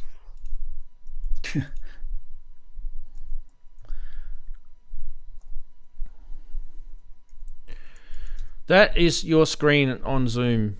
It's not coming in through, mate. I can see you on the Zoom app, but I can't see you in here. I don't know what the hell's going on. I don't really want to have to restart vMix in the middle of a show, so this sucks. Sorry, Robbie. We'll have to persevere it some other way. Audio is connected though. Yeah, black screen for everybody. Yay! Okay, Right. let's just give it a break. I can't sort of persevere with this anymore. I've disconnected and reconnected, and Robbie's done the same. We're just sticking each other around, so really it's probably no point. Right. I wanted to go on to the next thing anyway, and that is this. So this is the Pro-16 that they've announced. This one they're going ahead with, I believe. This is a Prophet 5 take from Behringer. So we all know Behringer have already got the Curtis chips, and it's pretty much it was pretty much a given that they were going to do something like this. But yeah, the 16 voice Prophet 5. So instead of 5 voices, you got 16 voices. I kind of feel like it's going to sound different to a Prophet 5, right? Purely just because a Prophet 5 has 5 voices. It's a different thing. Anyway. It looks very similar to... how much it's going to be? Have no idea. But people have said in social media sort of circles that it will probably be similar price to the UBXA, which is really cheap. Like Behringer UBXA. Yeah, so UBXA is 700 quid. Oh, that's the module one. 720 UK. So yeah, so about 700 quid, 6 to 700 bargain. Quid, yeah. So that's kind of the rumor for this one. The other one that they had, obviously you can see it behind, is the JT-16. We talked about this the other day on the show. Similar sort of deal. This is a Jupiter 8 clone. So they're going to have the Jupiter 8 thing. Just one thing though. With the Jupiter 8, right? If they just put the 3340 VCOs in this, and they don't actually do the proper Jupiter 8 voicing, it's just going to be a fail. So, and it would be an easy thing for them to do, like just put 16 3340 oscillators in, off we go. We've got a Jupiter 8-ish synth, and I don't think it's really going to ever sound like a Jupiter 8 because of that, right? So I don't know, air of caution. Hopefully that's not going to be the case, right? Hopefully they're going to do the oscillators properly. There's guys that have remade Jupiters. There's a guy called Thread Grinder or Tie Grinder or something. This is a few years back now. He did a Jupiter 8 clone. He made it from scratch and did the oscillators properly. There's a few other things that you have to do with the Jupiter 8 that are not the same. Like all the Roland analog synths that came out around that sort of era, they had different nuances. The filters were slightly different. The VCAs, the envelope generators, are all these kind of different nuances they had, and there was reasons for it. It was to do with parts available at the time. It was to do with improvements with electronics at the time. So if you're going to do a Jupiter 8 and you want it to sound like a Jupiter 8, you've got to kind of hit that perfection with the VCOs, the VCAs, the VCFs, the envelope generators. They've all got to be done the right way. Otherwise, it just isn't going to sound like one. It's going to sound similar, but not the same. And it's kind of like how do I say it? It's kind of like if you've got a System 8 from Roland, right, which has got the digital Jupiter 8 ACB engine in there, you can get it to sound similar to a Jupiter 8. Does that make sense? But it's not the same thing. It does, It's not. There's reasons, So all I'm saying, guys, is if they do this, do it properly. Otherwise, I don't really see the point of this particular one, personally. Because they've already got the DeepMind 12, which is based on a Roland sounding synth with Roland filters and stuff. So I don't know. Some other people might have different opinion about it, but did anyone go and try these things at NAMM? Did they make sounds? These two look like they may have been plugged in. I'm not sure. Don't see any cables behind them, but it's hard to tell, isn't it? I mean, know it's usually a pair of headphones. It's usually a pair of headphones or something like that, isn't it? Yeah, I know that the BX-1, someone did a video of it making some sounds. So right. You'd think so. You think that they would. Yeah, these particular ones, I can't really see anything connected into them though. So they could just be there for show. Agree. Yeah. Look, I feel I can't. I mean, my only sorry, I was just going to say my only experience is having the Model D module which I think is actually quite well built.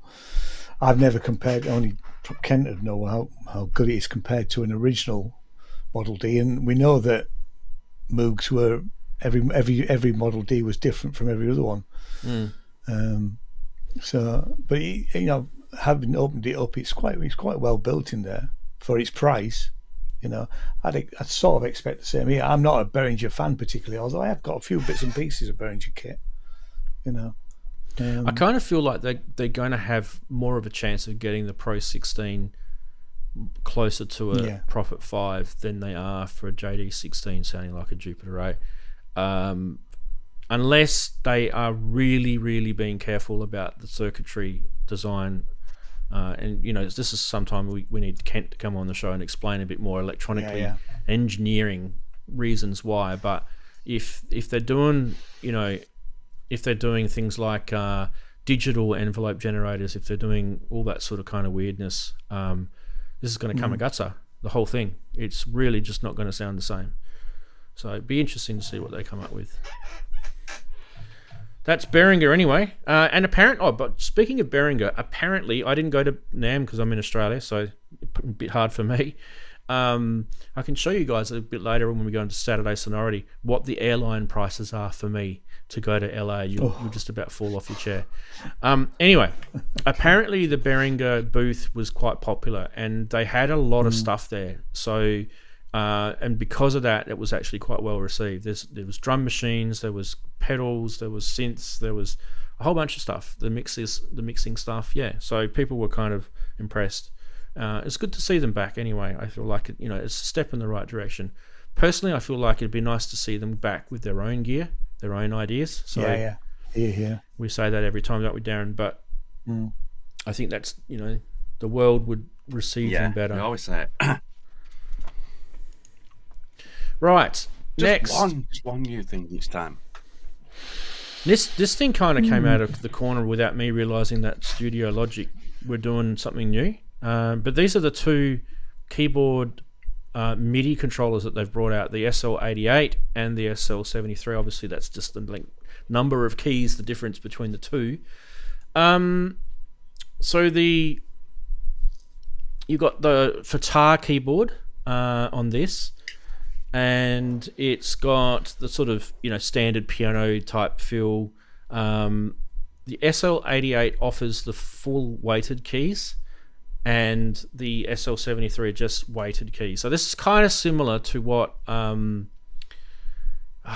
the other product that we were talking about earlier that had keys on it? The Roland. Oh, Roland.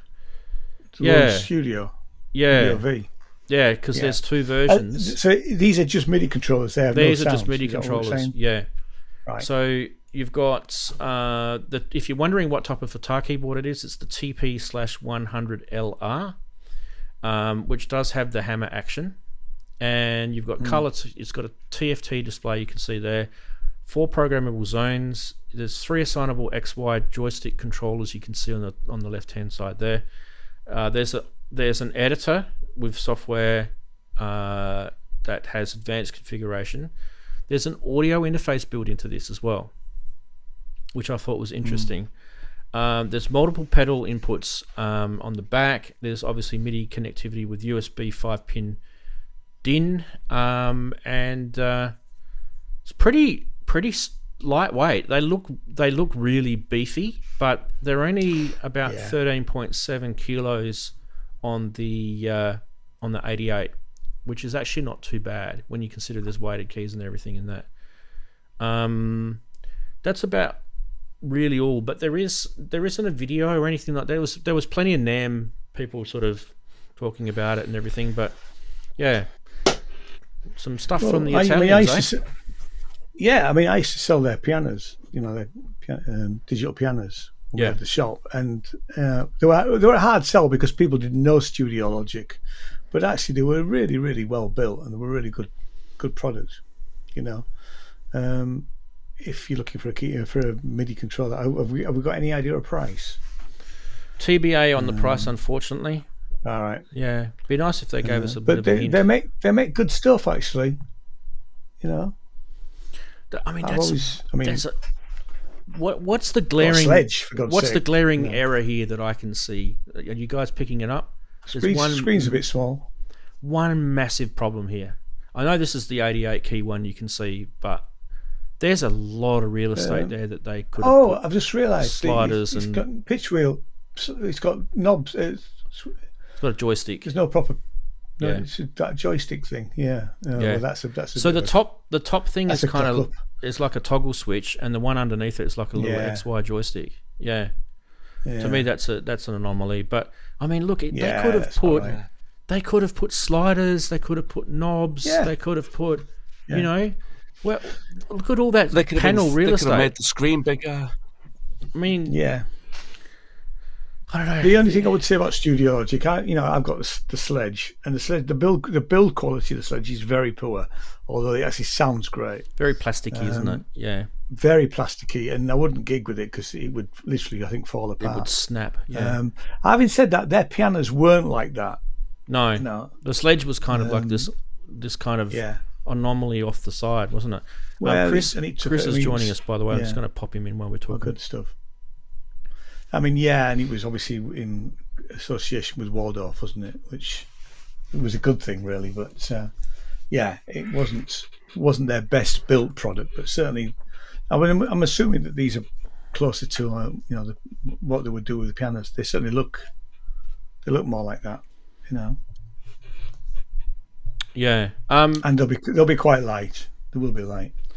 Just a quick thing, guys. If you see the join me on Zoom come in, don't try it, because Robbie tried it. He was coming in perfectly on Zoom on the Zoom app, but I don't know why. The software was just having a crap. You know what? I updated vMix during the week. I wonder if that's what's Kamagutsa. Anyway, hi Chris. How are you, buddy?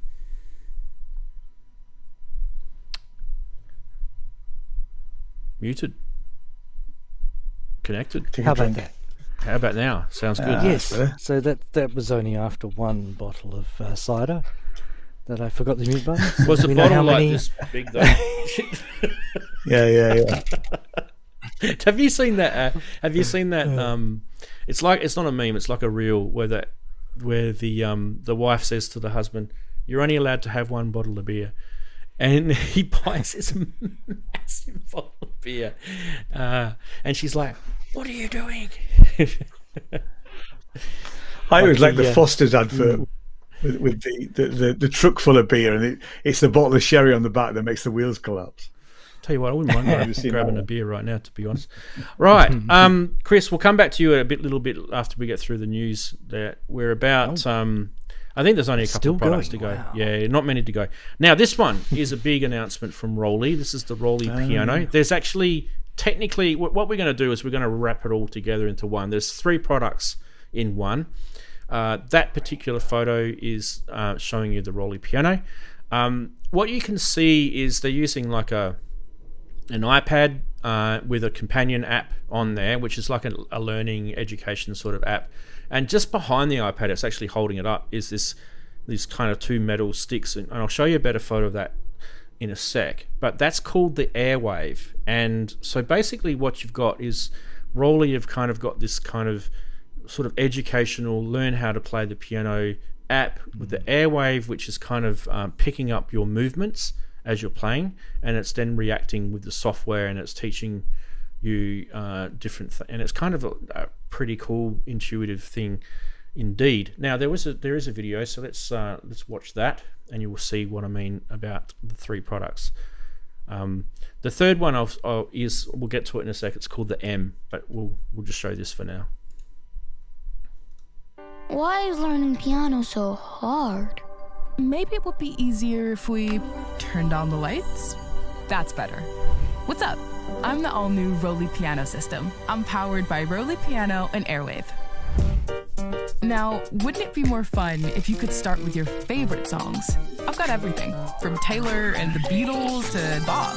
But no, you do you. Want to know which notes to play and fingers to use? Just follow my lights and your hands on screen.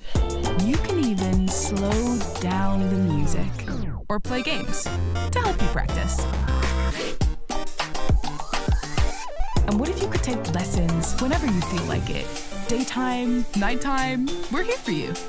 Now, how about real-time feedback on how you're actually playing? Airwave's infrared cameras check each hand precisely, so I can actually coach your playing. Yeah, I'm basically a piano of the future. You want to know when you're really crushing it, right?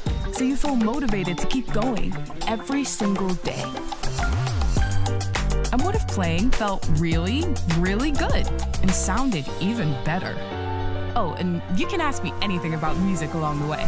How do I improve my timing? Try practicing with the metronome to stay in time. Yep, that's really me talking. Are you ready for sheet music? That's here too. And who doesn't need a bit of cheerleading along the way? Well done, Alex. You rock today. Right, so I am a dad, and I have a 10-year-old who plays piano, does piano lessons, and I haven't shown him this yet because I want to keep money in my pocket for now. He'll probably want it, no doubt. But obviously this is aimed at that market. This is aimed at the education market and things like that. But they are sort of also saying that the Roli piano it can be used for expressive control. It doesn't have to be just educational. It can be, it does have velocity sensitive keys with polyphonic aftertouch, and with the airwave and things like that, it does detect movement in 4 dimensions as well. So you're kind of getting some of the Roli benefits there. It may be something that you might want in your studio. You might want all these lights lighting up when you're playing. But I really think that the majority of this is basically aimed at the younger, the youth market, or someone who wants to learn piano.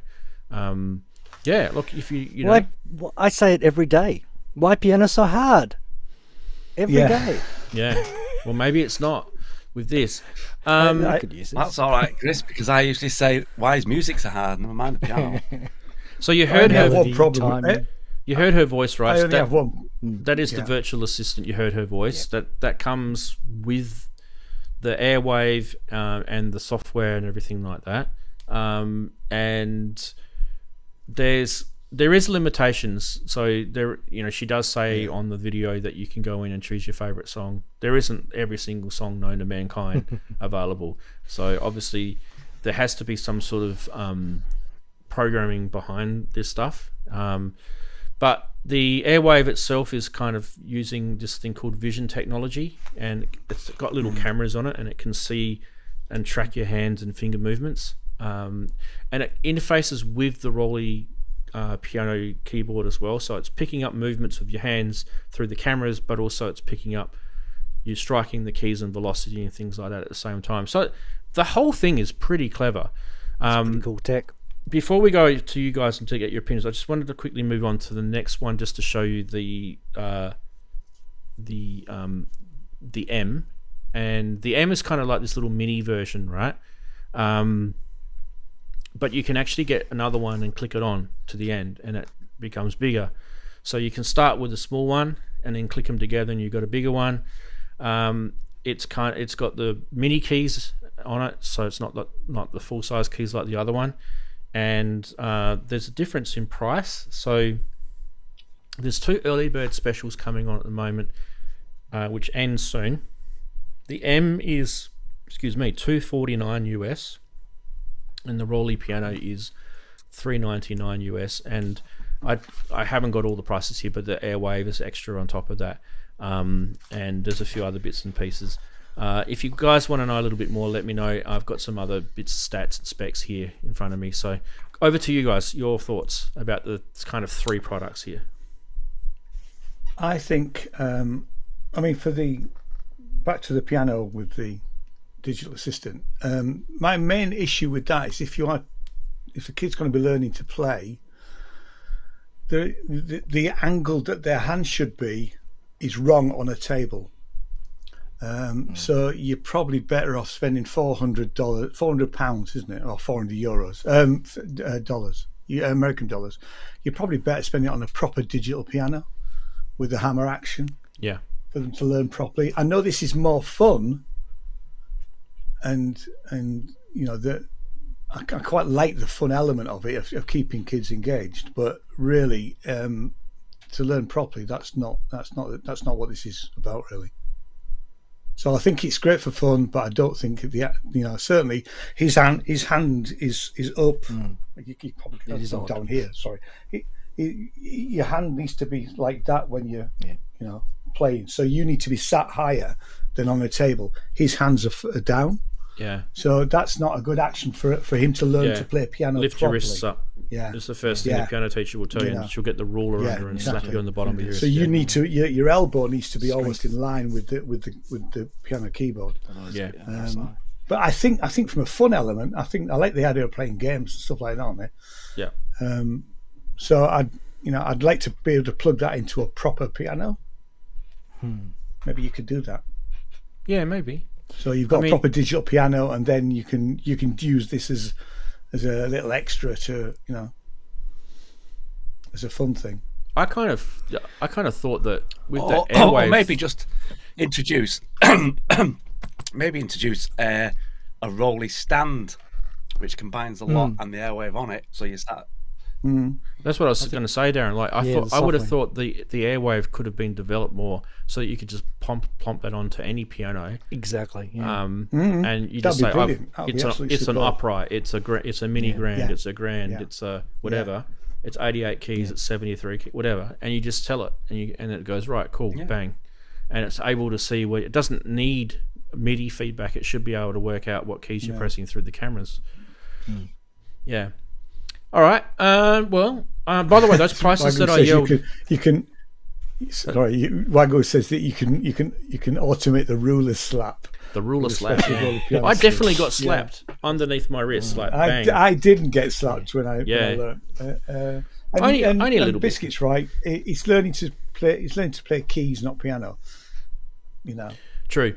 So those prices I mentioned before are the early bird special prices. Those prices will go up, and actually, I think they're about 25% lower or something like that, if I remember rightly. Wow.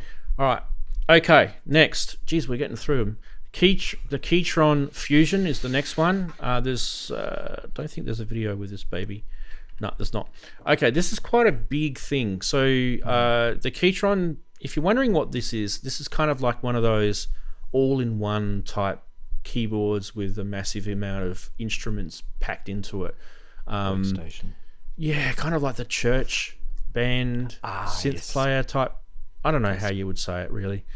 Mariachi band. Yeah, 61 note keyboard, 216 multi-timbral notes on it. It's got factory sounds of 10 voice families, piano, strings, organs, brass, sax, pads. It's basically like a huge sort of MIDI controller / sound bank thing. They do, like the Ketrons do have some interesting sounds that they're proprietary of their own. There's 4 gigabytes of non-volatile flash memories for additional sounds. You can put 2 gigabytes of sound banks and 2 gigabytes for user samples. There is a sample editor on here. You can store up to 32,000. I don't know why this number is so weird. 32,768 samples, or a maximum 6 seconds per sample. There's 128 stereo instrument, voice, or drum sets. There's layers of up to 4 per instrument. There's up to 64 splits per layer. There's an advanced editor with split. This thing's like massive, right? It's probably got 1,000 different settings and stuff like that. There's drum kits in there, 44 different drum kits, 18 Oriental, blah blah blah. There's FX. There's it's an arranger with 550 different international styles of arrangement. There's live styles with all these different types of live groupings. There's ballads, pop, dance, right? So I'd say that's kind of like your performance thing where you got an accompaniment, where you might start playing a bossa nova sort of beat, and you've got a bass line on the left part of the synth, and you've got lead piano on the right, or I don't know, whatever. I'm sure it's that sort of stuff going on. There's drum pads. I don't know how big the drum pads are on it. It doesn't look like they're that big. There's chord modes. There's live guitars, 216 different guitar patterns, including long chords with EFX. There's bass emulation in there with different types of bass, including twin basses. Oh my god, there's so much in here. It's packed. It's packed. And I could keep going and going and going. And there's connectivity. There's HD recording, there's multi-track, there's Bluetooth connectivity, Wi-Fi connectivity, there's a 240 gigabyte internal SSD, there's rear connections, there's an audio interface in this. Don't have any information about the price, and the availability, I believe, is soon. I'm pretty sure we mentioned this thing about a year ago, so I think this has been in development for a while. But anyway, that's the Ketron Fusion. It's kind of one of those, systems in the keyboard. It's with 90s styling. Oh, isn't the color Kind of fantastic? 1990s styling. Yeah, Yeah, definitely, yeah. Yeah. You'd be the life of the party with this, literally. Yeah. I mean, what I want to know is, like, who buys these, and really how cheesy is this? Kind of like, are you going down to the local old person's home nursery? Oh no, I was actually thinking of the music store. What that would look like, that would sell one of these. We've got a synthesizer. It's right here. Yeah. Yeah, okay, one of those the music brass stores. is over there, the violins are there. This is the synthesizer. Yeah. Yeah, the music stores that still sell, violin strings and drumsticks. Those That's ones. right. Yeah. Stuff you need. Yeah. Nothing wrong with those music stores, by the way. Nothing. Like that was my store. There's nothing wrong with those. Yeah. It's just Yes, but they the should. brains behind the They definitely should Mum be and putting. pop store. There should be a sign above it that says "No Stairway to Heaven" on it. I actually didn't. We didn't have a sign, but I used to don't say to try people, it. "You're not allowed to play that. Don't play that, kid." Yeah. No stairway to heaven, and do not try to jump up the stairs. Yeah. I have to admit, guys, this is probably not really the genre of keyboard synth that we kind of, lust after in our show sort of parameters, I guess. But there's going to be people out there that love this sort of stuff, and we can't exclude them just because this is a product out there. Can't, yes. So People for there's it. a lot That's of right. buttons and sliders and stuff on there that I wouldn't have a clue what they do, but yeah. Some very bright and talented people could make some great music with it. Yeah. Have they heard about computers, these guys? Yeah. This is very much the you don't want a computer, so here you go. Yeah. It's for that audience. I wouldn't be surprised if this is insanely expensive too, because, I mean, obviously it probably does have a computer in it. Where still has their own Well, it's computer basically that they developed. it's moved up from the workstation to be a studio in a keyboard. Yeah. I mean, my Korg M3 is a bit like that. You can actually mix in it. And I remember going through some of the menus, and I think, like, I would never use that Korg. Well, I don't know why you put that in there. It's DAW features they're trying to put in. Yeah. Because the two were overlapping in history, weren't they? They were. Very much so. They were. Even though DAWs were around in the late 80s, I guess, with Steinberg. But anyway, that's fine. Who wants to buy this? We don't know how much it is. You're just going to have to close your eyes. I'm just looking. I've got a price. Are you ready for this now? Yeah, I knew it was going to be high. 4,999. I'm thinking like £3,000. That's my guess. Interesting. The Fusion, they haven't got a price for. They've got a price for everything else. Well, the Fusion's new. That might be why. That's probably why. Then they're put it this way: their other keyboards, which is the Event 61, the SD60, and these are in euro prices, are all above 4,000 euros. There you go. Yeah. So yeah, the top range is just under $5,000. You know, the cheapest one is 2,800 euros. So you're looking at somewhere between that and €5, 5,000 euros. This will be easily above, like I said, £3,000 easily, probably £4,000. Yeah. Anyway, let's move on. End up on school lists everywhere. God, I hope a school doesn't waste their money with this. Right. No, school can't afford this. Let's move on. we're going to talk about this briefly, and then I think we are going to finish up with the products. I think that's the last one, guys. So this is from Bitwig. You guys know Bitwig as the digital audio workstation guys that used to be the Ableton developers that split off and made their own.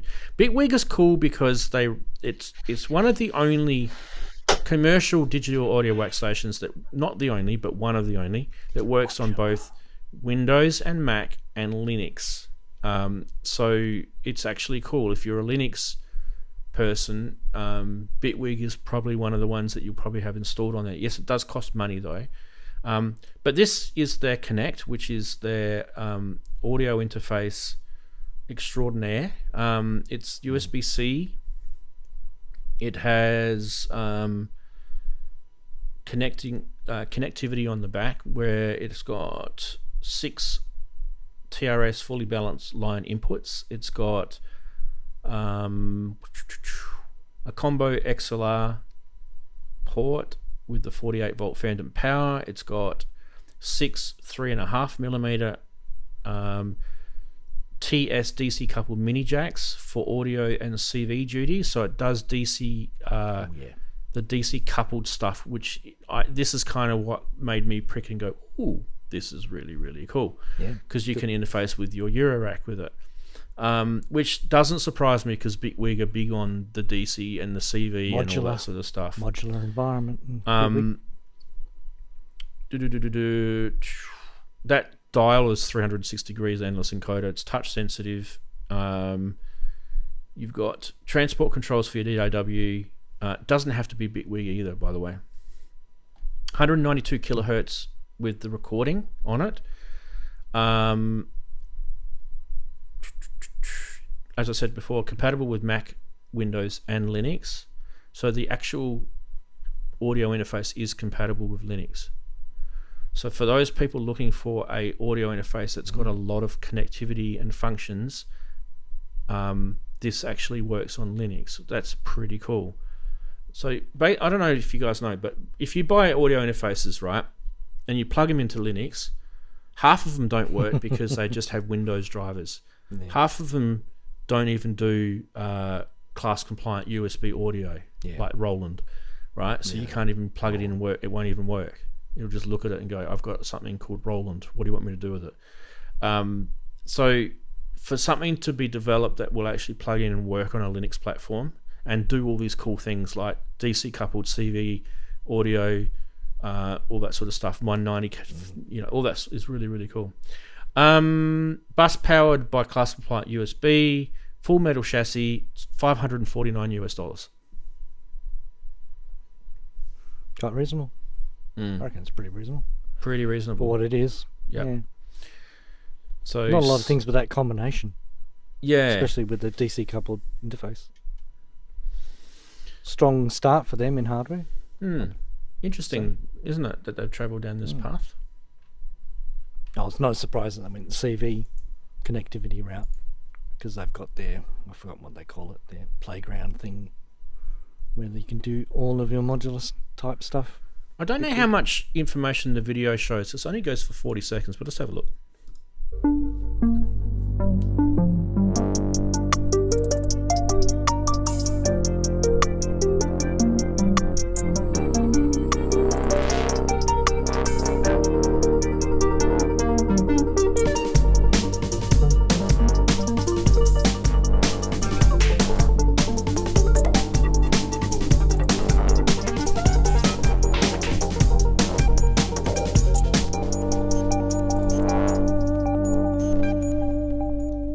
So you probably saw in that video, you don't need to see the rest of it, but like it's got, the eurorack connectivity up the top, it's got the XLR at the back, and so they're saying it's 4 in, 12 out is kind of what they're saying. That's why it's got the 4/12 on the chassis there. And I think that's probably about it, all she wrote. Anyway, any of you guys want to make a comment about the Bitwig Connect? The proof will be in the pudding, as in how reliable the hardware is, how reliable the firmware is. As with any company that's doing hardware for the first time, isn't that usually the first thing we look for? It looks nice. Yeah, it's very pretty. I love that orange.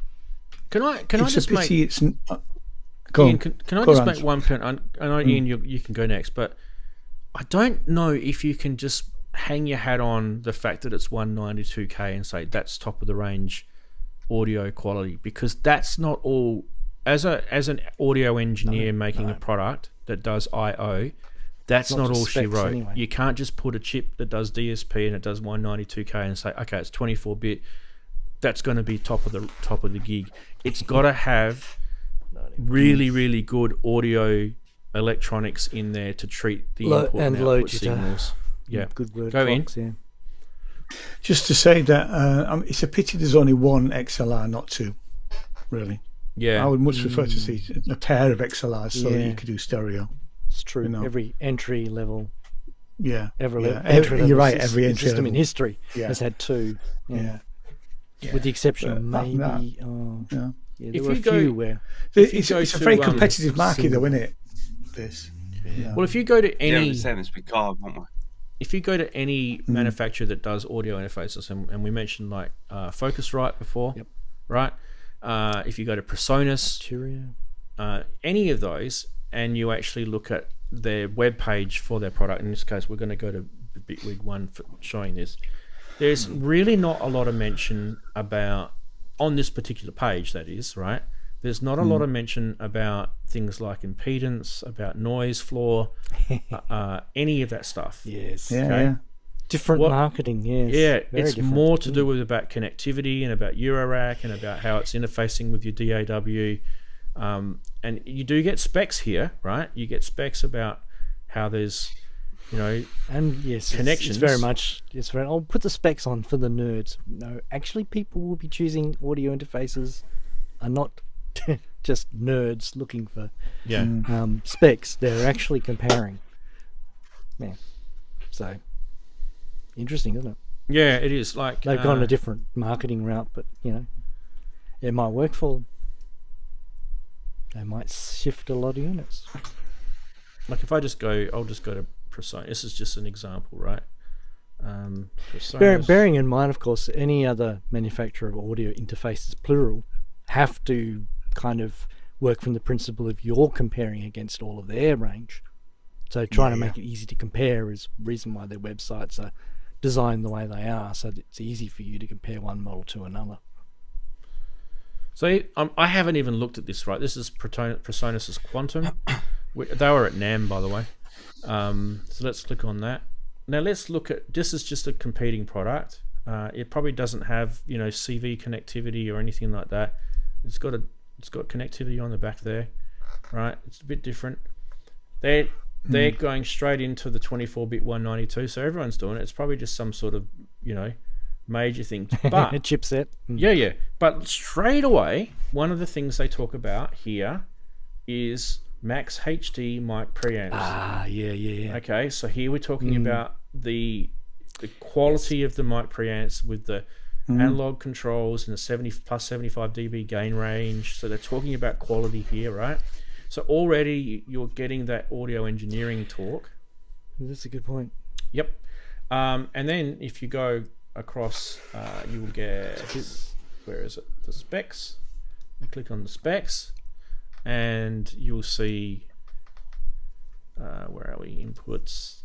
Here we go. So you start seeing things that are measured. So you will see like things like plus 15 dBU. You'll get the total harmonic distortion. I mean, surely they should be. These guys should be talking about. Absolutely. Like you should be, talking about that. Front of your page, right? How much your input gain is, and all these things are really. And does it have like the soft clipping features in it as well? So for me, I'm sure Bitwig can find this stuff out, but for me, if I was going to buy an audio interface, there's some of the things that I want to know before I actually hit buy. I want to know what those things are like, because I've been bitten by promises on audio interfaces before, and they're absolutely shocking. And then it turns out the input Not saying preamps Bitwigs are are. what's letting it down. That kind of thing. I wonder if they're kind of not put it up there because they didn't think it was this relevant because they had no choice on those specs anyway. Well, that's what I'm worried about. Because I'm worried that it's just a chip, right? That's it's what a I'm chip saying. Yep. that it's kind of doing the stuff that they want, and they think, hey, we could put this in a box and DC couple it and do some fancy stuff. And they said, right, that bit's taken care of. We'll concentrate on the rest of it. Yeah. And they've had put a lot of time and effort into the rest of it, and as I said, haven't really focused on the part which is what people generally use to compare one interface to another, because they didn't think that's what it was about. They thought it was about creating something that integrated with Bitwig and gave customers what they have been asking for. Just pity Bitwig also don't do audio interfaces. Actually, we could do a project, yeah. Yes, so yeah, are they using a standard, particular chipset that they've, they're not going to change that chipset because they've only forged one relationship with one manufacturer, etc., etc. And it's usually what you do when you're getting into something new for the first time is you'll start with something that's a little bit more, so they sort of say turnkey, I think is the term, as in it's already been put together for you and configured for you. And you don't have the experience, so you would not sort of do a deep dive into that on your first product, would you? Yeah. Yeah. So, look, it's possible, yeah. I had a bit of a look. I'm not going to say it was a forensic look, but I had a bit of a look around their website. I couldn't find that stuff out. There's a lot of TBA. It's available soon. Contact us, we'll put your email down and we'll let you know. That sort of stuff's going on. So yeah, it probably might become available later on. But I personally just feel like that information should be available now. They should know that now. If they're going to release a product to market, their R&D should have already known all that stuff. Yeah. Well, So yeah, it's either a failure of point. A failure of sort of communication, or they are trying to hide something. Yeah. Hope it's not the second. We're cynics, aren't we? Oh no! Look, I honestly think that people in the music industry hate me. I really do.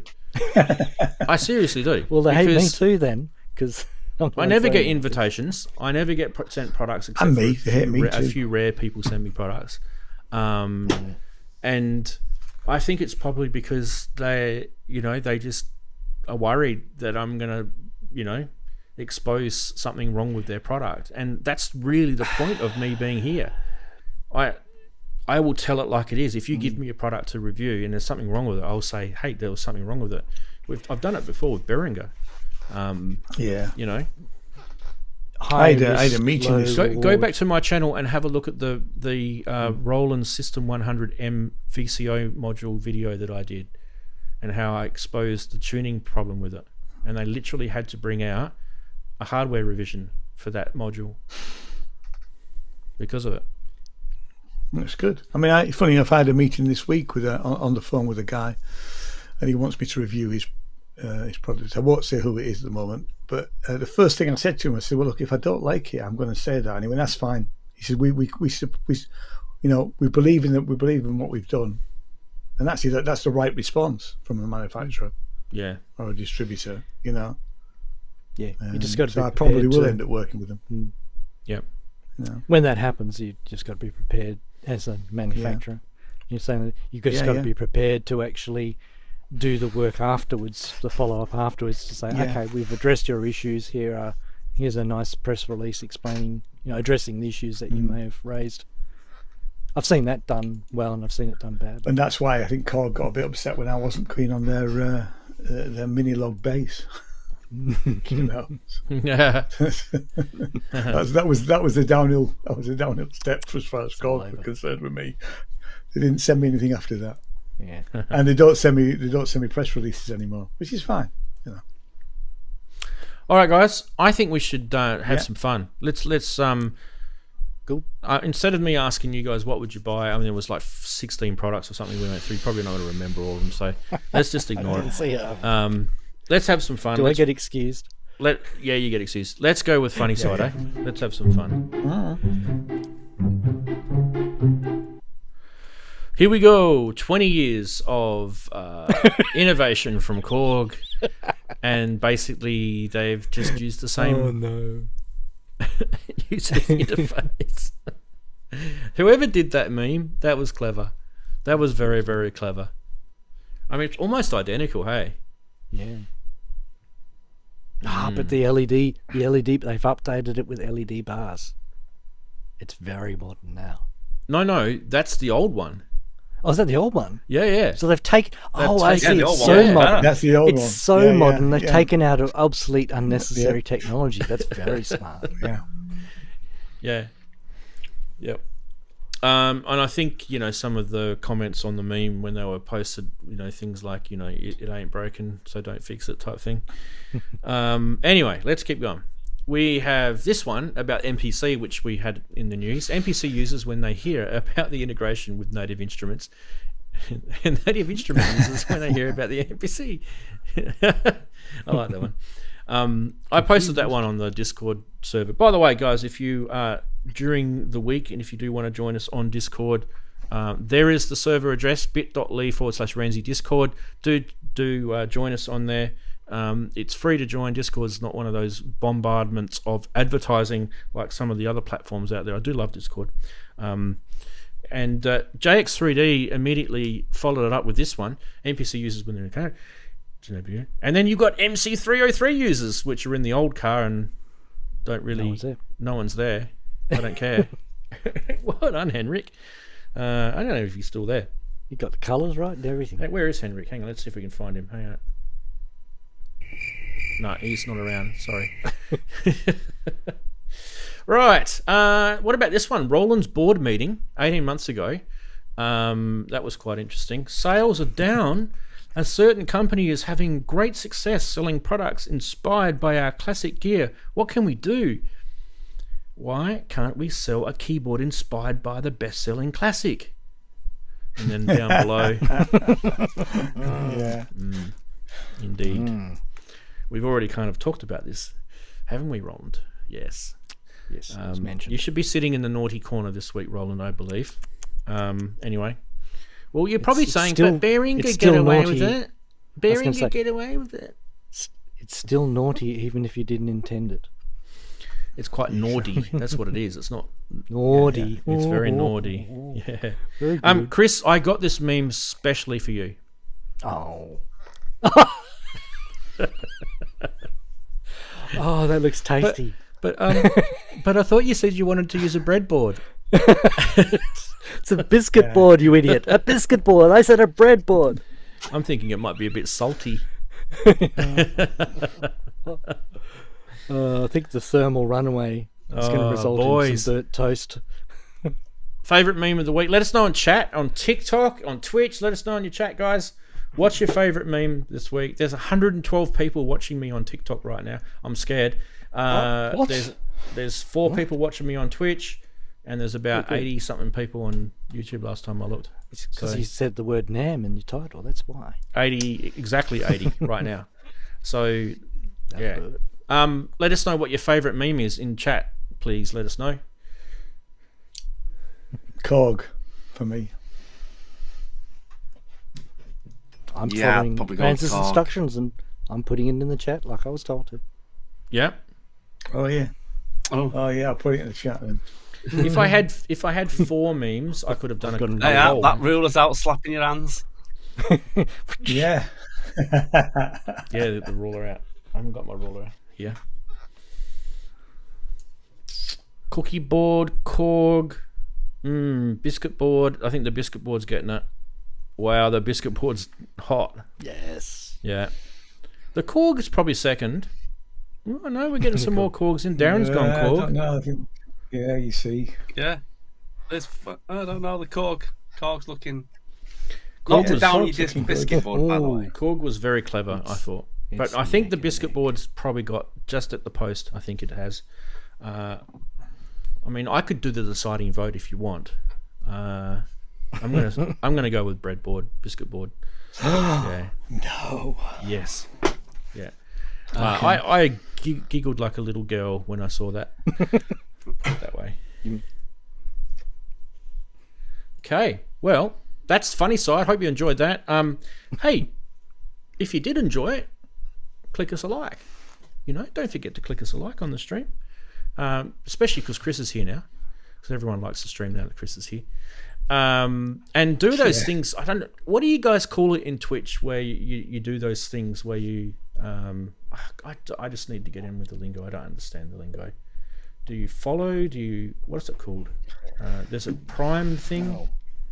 I don't know, guys. What, in Twitch? Yeah, it's all to do with Twitch. Super chats. All that down. There's a prime thing that you can do. I don't know what there is. Anyway, you guys know. Super mega chat. Yeah. Super. Don't forget too. There's See, I think there's a Stewart's inquiry. Because there's 2 more coming for Korg there, Rans. So there's no I think Korg really. I was the deciding vote. I was the deciding vote. This is January 6th. It's a fix. It's a fix. It's This been is not a fixed. democracy. Mate, I punched the steward in the nose. The steward gets stuff. Yeah. All right. I think Korg's had plenty of love anyway. What are we going to do next? We're going to do this. Price watch. There may be a scam. There may be. I don't know. You guys decide. Not everything's scammy. We're going to look at some prices, some stuff, but not everything's scammy. Why don't we start off with this little sucker? This one is definitely not scammy. This is the Yamaha YS100, which is an FM synth. It's quite vintage. Look at the design of that. Hey, That is isn't that a cool thing of beauty? design. Yeah, Yamaha had some really funky designs in the day. Yeah, I love the way they just had cantilevered boxes floating out in the open. Yeah, like exactly. that. Yeah. It's very modern sort of design, postmodern. Some of these are still out there and for sale, and this one particularly is. So we'll head over to my desktop and we'll play around with the photos. Shall we? Here we go. So this is about 200 quid. Yeah, it's cheap as, isn't it? Yeah, it is. Look at that design, Nice big though. knob. What the freaking heck is going on with the bit on this right hand side? It's like you got your phone, you can ring your mum while you're playing on your synth. Is that? It almost looks like somewhere where you feed a tape loop in or something.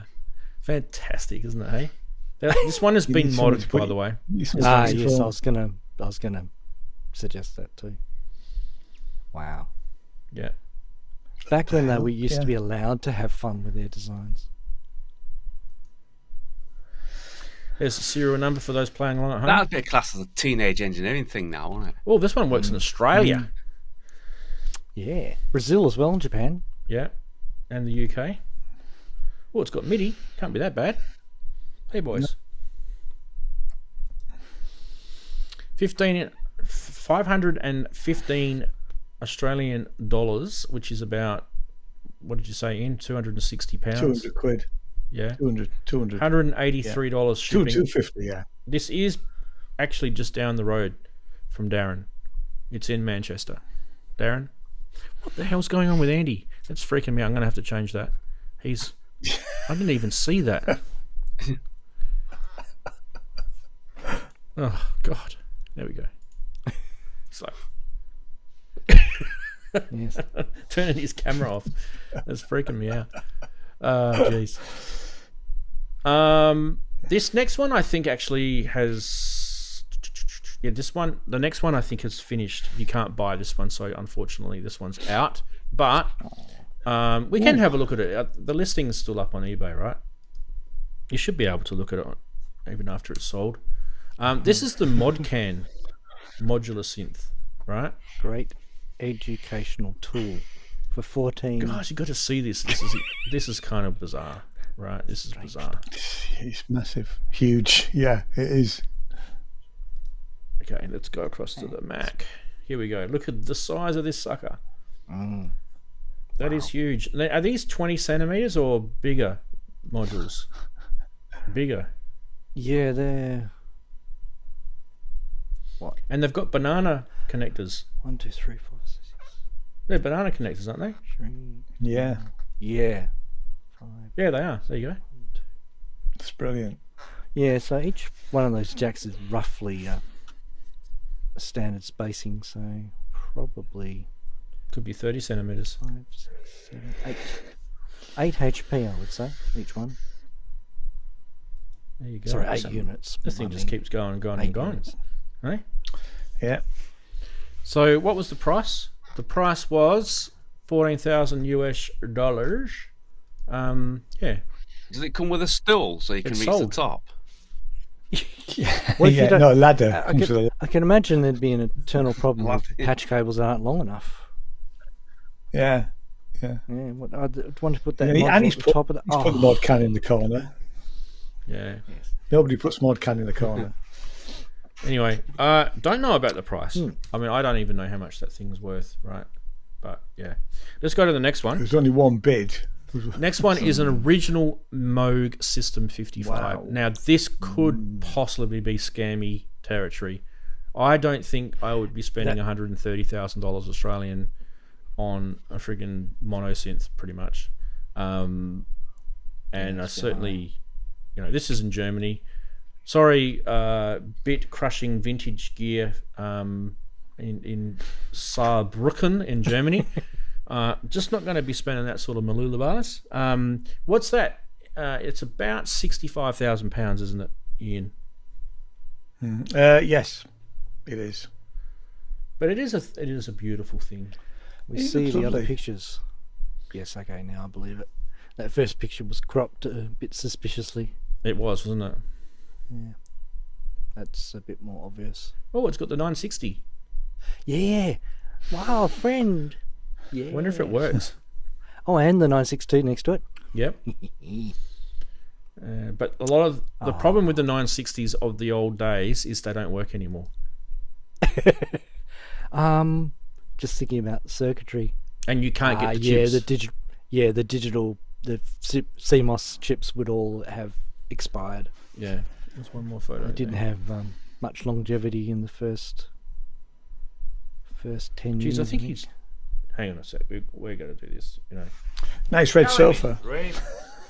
Actually, we should probably just do the whole video, right? It's not that one. Not that one. Chairs, There we go. 4 of them. What do you want? 180. He's dreaming. Dad, 450. For jousting sticks, tell him he's Tell him he's dreaming. Absolutely, boys. $130,000 Australian for a mono synth. But by the way, this particular one, according to his listing, it said it's not just any System 55, which would be rare enough. This is actually a very musical, historical piece. The system belonged to Aderso Rubini. I don't know who that is. He was one of the co-founders of the Italian new wave and punk rock scene in the 70s and 80s and worked with Iggy Pop. That's why it's fetching this price. I don't even know who Aderso Rubini. Sorry to Aderso Rubini if he's probably not even around anymore. Yeah. Yes, the golden age. I think of Iggy Pop when I think of the golden age of synthesizers. Yeah, of course you do. Yeah. All right, what else have we got? We have got more. Man. Now, I put this in here just for Andy, who's now disappeared, because Andy was actually thinking of the module we showed last week was SEM. Well, now you can get two of them for about £8,000. That's actually not too bad. It's probably not amazing, but it's probably not too bad either. This one's based in Rome, in Italy. Can have a look. It's on Reverb. By the way, all of these auctions are available on the blog article, which literally goes live about 2 hours or an hour after the show. Yeah, so don't panic, you'll get to see them. If you're wondering what SEM modules are, it's Synthesizer Expander Module. That's what it stands for. And it's done by Oberheim, and they have 2 oscillators and a filter and 2 envelope generators per module. And if you want, you can actually get all of these. You can get SEMs. 8 SEMs if you want. Put them all together and make the 8-voice, an 8-voice polyphonic synth, and have a lot of fun with that. Especially at that price. Fun being the operative word. Yes, indeed. They're a nightmare too. Those Sem 8. Guys, 8 voices. I had to show this as the last one. Literally, I had an email come in as I was setting the show up. Yeah. This is getting stupid. Stupid. This is getting stupid. Like, it's just a delay pedal. It's got a BBD chip in it, Bucket Brigade delay chip in it. They are a little rare. Yes, I understand the chip's a little rare. Someone can remake it, though. It's not like it's friggin', you know, embedded in tree sap from 4 million years ago. It ain't a Velociraptor, baby. $4,000 Australian for an analog monophonic delay pedal. It doesn't even do ping pong, you know. Doesn't play ping pong. I do love the Mogafoga delay. It's a beautiful sounding delay, but I just think these Mogafoga prices are getting silly. By the way, it's on eBay. It doesn't mean that this guy's in Japan. By the way, it doesn't mean ASAP in Japan is going to get $4,000 Australian. But I don't know if you guys have been seeing it, but the whole sort of Mogafoga used scene, because Moga not making them anymore, had just gone out of control. It's going up. And if you look, there's another one for $3,000 Australian. There's another one for $1,000 Australian. So it's all over the shop like a mad person's breakfast, pretty much. So God knows what price you should set. Exactly. A mad person's breakfast? Mate, I'm doing the metaphors today. Yeah, you're a player, man. Isn't that how everyone speaks? I've sold all my Mogafogas because I literally don't need them anymore, and I love them. Don't get me wrong. I you guys remember when I had the phaser, the white one? I loved it. It was beautiful. I sold it because it just wasn't getting used. It's a form factor, I think, problem with it. Like, it's basically a guitar pedal, right? And I kind of just feel like they're really kind of big, these things. They take up a lot of space on your desk if you're putting them next to synths, it's very right? roomily designed. And they're just like a one-trick pony, all of them. Like, every single Mogafoga pedal is pretty much a one-trick pony. There's a few sort of exceptions to that. Didn't they make a few miniature versions as well? Yeah, they just weren't smaller. They weren't. They just weren't the same. Okay. They weren't the same. They didn't have the same functionality because they didn't want to cut their sales out with the other things. Right. Yes. Yeah. Not that they couldn't do it, but that it would undercut their other sales. Yeah. Now, watch this space. Behringer are doing clones of these, so and they will be pretty accurate. And it's not hard to replicate these circuits. By the way, will they be smaller? No, they're going to do exactly the same. There's been photos already. Well, there you go. Leaked. I know. So that doesn't really solve your problem, does it? You still won't buy one. I probably won't buy one. Because, no. No, I probably won't. Fair enough. Yeah. I was going to buy the string Selena from Behringer. I was so chaffing at the bit when that thing. Yeah, I was close to buying I haven't bought it yet. And every single time I go into the shop, there's one there, and I've gone to buy it, and I'm like, nah, I just don't need it. I've got the VC340, which is different. Yeah. It's not like a Selena. It's the Roland sound, but and I've got a Strike Fet, which is digital. Yeah.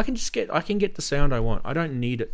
So, there's a point with all this vintage remaking going on out there. I think you got to be careful because not everything is as sought after. I mean, there's definitely going to be products that will be sought after, like the VCS3. When they do that will just fly off the shelves. Like the ARP 2600 that Behringer made, that flew off the shelves as well.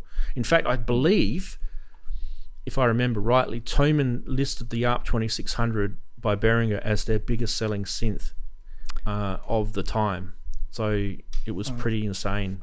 I think that was like 2 years ago or 3 years ago now when they said that. So yeah, sometimes they can really do well with this stuff, and sometimes it's a complete flop. So another example I believe that Behringer have done with the flop is the cat module. That if you go to like your local music store, you'll see a cat module sitting there, and it's probably been sitting there for about 2 years. Yep. They don't sell, and it's because the original wasn't that great. That's the reason. There's some people that love them, and I don't want to step on your parade, but I don't love the cat. I don't think it was a good synth. I don't think it ever was. Yes, It's one of those classic cases if someone says, "What was that? I've never had that sound before." Oh, it's the cat. Okay, cool. That's it. Oh, excellent. Yeah. Right. Now, what else does it do? Turn it off. What else? Sorry, what else does it do? It doesn't do anything else unique other than that. Oh. I'm glad you love it, Half God. Good on you, mate. Like I said, it's a personal taste. I just don't like it at all. I think it's very limited. Very limited. Yeah. And a kind of not the greatest sounding synth, I believe, out there. But we all have different opinions, and that's what makes the world a diversity place. Unless your name's Donald Trump and you're trying to wreck diversity, right? So there's only two. Politics. Yeah. Right. Is it just no? It's how many have we got? 1, 2, 3, 4. Yeah, it's just the 4 of us. Cool, easy. Yay! Right, we've finished. We've got through all the NAMM products. We even got the regular segments in. Geez, I think we've done well. I don't think there has ever been a case where we've managed to get through pretty much all the NAMM products in one show. There's usually hangover from the NAMM. Usually we have to do it over 2 weeks or something like that. I think there were like 2 things I was mentioning to Ian before he jumped on. There was the MIDI controller from Melbourne Instruments, which was like a rotary control thing. Yep. I just didn't think it was worthy of coming on the show. Yeah, because it was just a combination of technologies that I think they've got a million of those like servo motors, and they just got to keep building products until they can sell them. Not enough people are buying their synth. You reckon they've got a warehouse full, sort of Lost Ark style, full of these motorized faders, and they've just got to sell until they've. I don't know. Like I can't. I'm not dissing on Melbourne Instruments. I just don't see what is so fantastic about that synth. The synth or just the motorized fader. No, the synth. I think the motorized fader is what they're trying to push it into a different corner. But the synth itself, you're right? Yeah. Yes. The synth is weaker than the technology difference that it has. Yeah.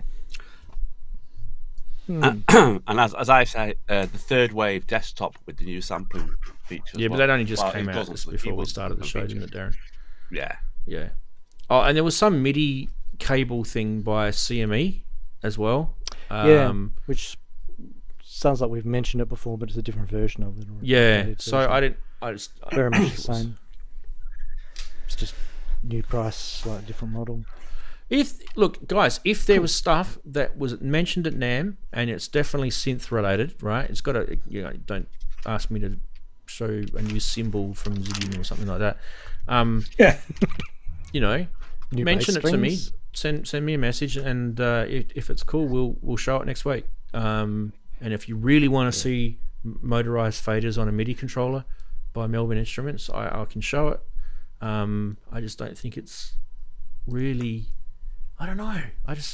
There's been motorized faders on MIDI controllers like Behringer made one. The 100 BCF 1000, isn't it? Yeah. BCF 1000. PCF, yeah. BCR. And they also had the BCR 2000, which something control. There was another product that they did, which was something control. It's called something control. Someone else did a motorized. Knobs, not faders. I know, Steve. I know they're knobs, not faders. But I'm just thinking. Yeah. What was so good about it? There's a reason why people went for motorized faders rather than motorized knobs. I mean, I've works better. I've got an X-Touch down here. It's fine. Yeah. The X-Touch works really well. I mean, you can really see a fader position from a distance. Very easy to read, but a knob, you have to get close enough to read the tick to know what direction it's facing. So one technology is inherently more useful than, or more immediate, has more immediacy than the other, if you want to compare the two. If you want to have a look at the CME C2 MIDI cable, I can look at it next week. X-Touch is what I'm thinking of. We go, yes, you've got it. That's the one. Yeah, X-Touch. That's the one I'm thinking of. It's got a. I think it's great. It's the X-Touch. I use it all the time. I had a Roland Groove Box that had motorized failers on it. I think it was the 909 or was it the 808? One of those two. the MC909 or the MC808. I forget which one it was. I had both of them, and I sold it. I can't remember which one it was now. And they worked. There was nothing wrong with the encoders. The thing is, I have a Yamaha. You go change. Oh wow, an 01V with motorized faders, which is cool. Yeah, you change your patch on the MC. It's 808, is it, guys? Okay, cool. You go to change your patches on it, and the faders move. It was pretty cool. I like that. I mean, I used to have the Behringer BCF 2000, but it was bloody noisy. Yeah, absolutely, really noisy. Yeah. It's terrible. Yeah. Yeah, it's one for sale here. I had both of those boys. I had the 909 and I had the 808. At one stage, I had them both. I was kind of there was I had the first MC groove box I had from Roland was the 505, and then I'm pretty sure the 808 came out next, or the 909. I forget which one. But I remember like seeing it when it came out, and I'm thinking, oh, I want to get that. And years went by, and I never got it. And then eventually, I found one used, and I got it, and it was a pretty decent price. And I just didn't gel with it. I had it for a few years, and I thought, no, don't like this thing. I still thought the MC505 was better, and I got rid of it. And I had a 909, and I'm pretty sure, I don't know, I can't remember if it's the 909 or the 808, but one of them was better than the other, like by a long shot. I think it might have been the 808 was better than the 909, if I remember rightly. And one of them, the motorized fader thing wasn't really, I didn't really care about that. You can turn it off too, I think. But then I went to, Daren knows about this. Yeah, I know, you're holding it up, mate. Like literally right on cue. I went to the local, cash converters shop just up the road from me, and they had the MC303 sitting on the shelf, and there was just some pimply-faced 15-year-old kid behind the counter working there, and I did a tell him you're dreaming about your price that you got on it, because it was insanely overpriced. I went up to the guy and I said, mate, these things are about 400 years old. That price that you're quoting, I could buy a brand new one from the local music shop. I don't know what you've been drinking. Oh, it's my manager, he sets the prices. And I said, well, I'll tell you what, I'm going to make you an offer. Oh, we don't do offers here. And I said, no, I'm going to make you an offer. What? And if you want, you can ask your manager, and if he's happy to accept it, then we're all good, and I'll walk out with it. Otherwise, it's probably going to sit on your shelf for another 500 years at that price. I don't know. I'll go ask him. Anyway, I said to him, I'll buy it off you for $100. $100 Australian, which is 50 quid. What do you reckon, Daren? Is that a good price? 50 quid for an MC303? What, now or then? This was only about three or 4 years ago. When did I get it? It wasn't that long ago. 3 or 4 years ago. Well, it was a good deal. Yeah, well, I've seen them going for about 150. Yeah. Anyway, the pimply faced kid went out the back and came back about 5 minutes later and goes, oh, he wasn't too happy, but he said okay. So I literally picked up an MC303 for about $100 Australian. I don't see a lot of music gear in those cash converters / pawnbroker type shots anymore. No. Yes. There used to be a lot in the old days. I used to drool over some of the things I didn't even know, because I didn't have the research abilities that we have now. But lots of stuff with cash converters, cashies. Yeah, you guys got cash converters in the UK, don't you? Yeah, we do. Oh, we still got them, because I've not seen any for ages. All the ones that were around disappeared. They did scale back to here. There was there was many more, and then you saw a whole bunch of them close down.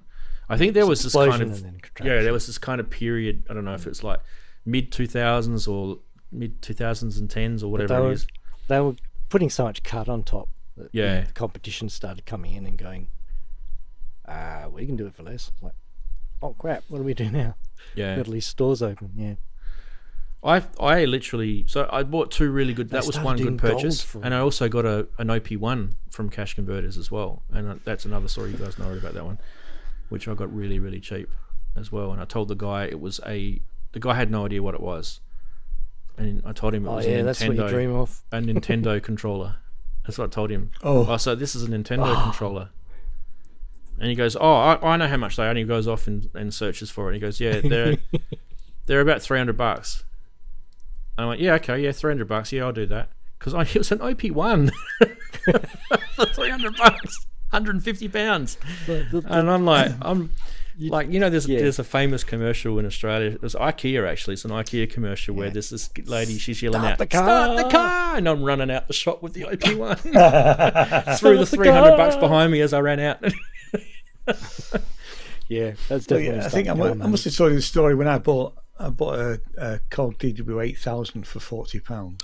Oh, that's a beautiful synth too. I love that synth. And obviously, I didn't know it was going to be working, and it was working. It was fine, Wow. They bought it for their kid to learn piano on, and then kid had stopped learning. They just, I said, how much you want for it? He went, 40 quid. I'll have it. Thank you very much. Start the car. Yeah. Yeah. Start the car. Mm. We've got a few of them coming in. Here we go. Here's all the little, the wild stories. Oh, Marky, come on, Marky. Update. Quick. There we go. ASIO Head says, I haggled down a Poly Evolver from 1700 to 1100 at Cash Converters. Kid had to run to his manager 3 times. Good on you, Bert. Good on you, matey. That's it. That's the way to do it. View all. There we go. All I remember is at Cash Converters is that there were always a lot of dumbbells. Yeah. And chainsaws. Oh yeah. I don't know why there's so many chainsaws. Chainsaws and so many people without hands. If you ever drive around my city, there's hardly anywhere where you can actually legally use a chainsaw. That's probably why there's a lot of chainsaws, because unless you're a New Zealand tree lopper. Unless you're a New Zealand tree lopper, where you can use a chainsaw anywhere, anytime you want, apparently. Oh dear. Sorry. That should be a good show. Right? We should do that. We should do a show of amazing synth story deals and just get a whole bunch of you guys to write in and tell us your stories. Only if you have the flip side as well, which is some of the sob stories of something you paid way too much money for, or I've got plenty of those. Yeah, exactly. Yeah. Just so that we can fill out the very rare other ones. Something else. We need to get the violin sound. Yeah.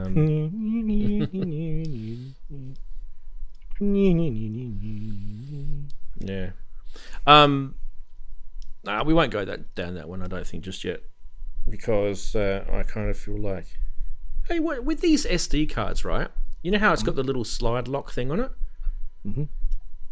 When it doesn't have an indicator about whether it's up or down, how am I? I mean, obviously you can plug it in and try it out. It doesn't work, but how are you supposed to know? SanDisk, these things. Yeah, I've got the same thing here. I've got one over here.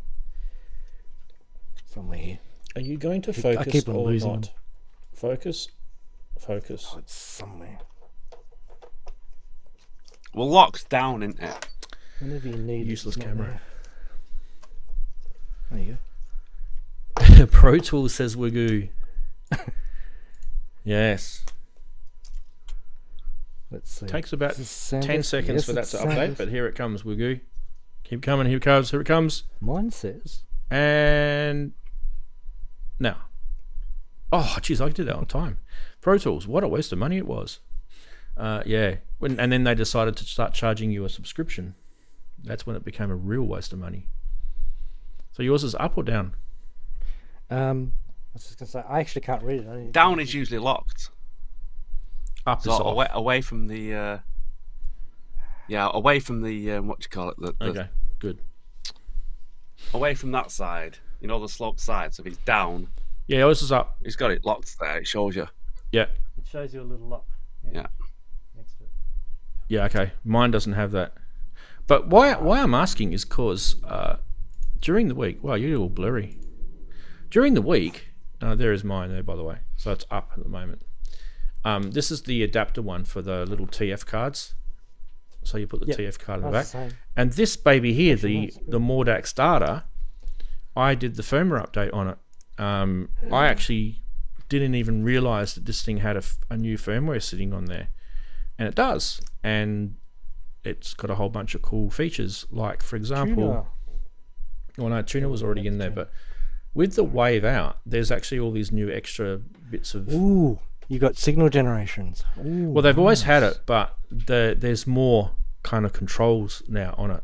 Oh, so, for example, the Behringer Brains, they brought out the firmware update on this baby, all right? And you can go to the audio monitor now, which is that one, and you take all this stuff out, and you put your intervolts per octave in. So you've got your scope measuring the output of your scope, and then you can turn it around the other way to measure the scope of the output of your other scope. Yeah, that's it. You can be all scoped. Now, which one do I do? Is everyone lost now? No, it's... I can't remember which one I did. Up here? Wave 1, wave 2. Yeah, wave 2, there you go. Wave 2, and you can change waveforms. There. You go. It's changing on both. Lovely. Cool. So the Behringer one... That's reality, and that's yeah, ideal on the right. That's wishful thinking. With capacitance, without on, capacitance. On, off. Not quite on, not quite off. On-ish, on-off-ish. On-off.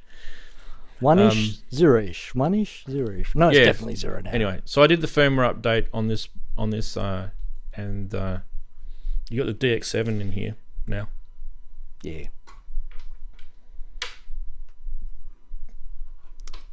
It is cool. And these are all the patches. The other thing that I like about it too, there's things that people do and they think, oh, I've done a really cool thing. I've put a DX7 synth in here, right? And then every single time you use it and you go back to that particular thing, it goes back to the first patch. But they actually had some thought, and they thought, you know what? If he's used that patch and he goes off to a different model, right, like that, and I go back, it's still on that patch that I was on. And I like that sort of little bit of forethought. Attention to detail. Attention to detail, yes, indeed. Yep. Yes, we all like it. So anyway, to do the firmware update on the Mordax starter was just too. literally an SD card, drop the file in, turn it off, turn it back on again, and away she goes. She's done. I love that stuff. That's easy. The Behringer Brains, I had to plug the USB cable into it and root around with the Synth Tribe, whatever it's called, app. Synth Tribe, yeah. It wasn't too bad though. It's not like some of these. There's some other products I've got where you've got to send audio in, and it sends like modem sound audio into. My bitch about the Synth Tribe app is the way that it can't update itself. In this day and age, you shouldn't have to go to, and it doesn't even tell you when there's a new version available. I don't think.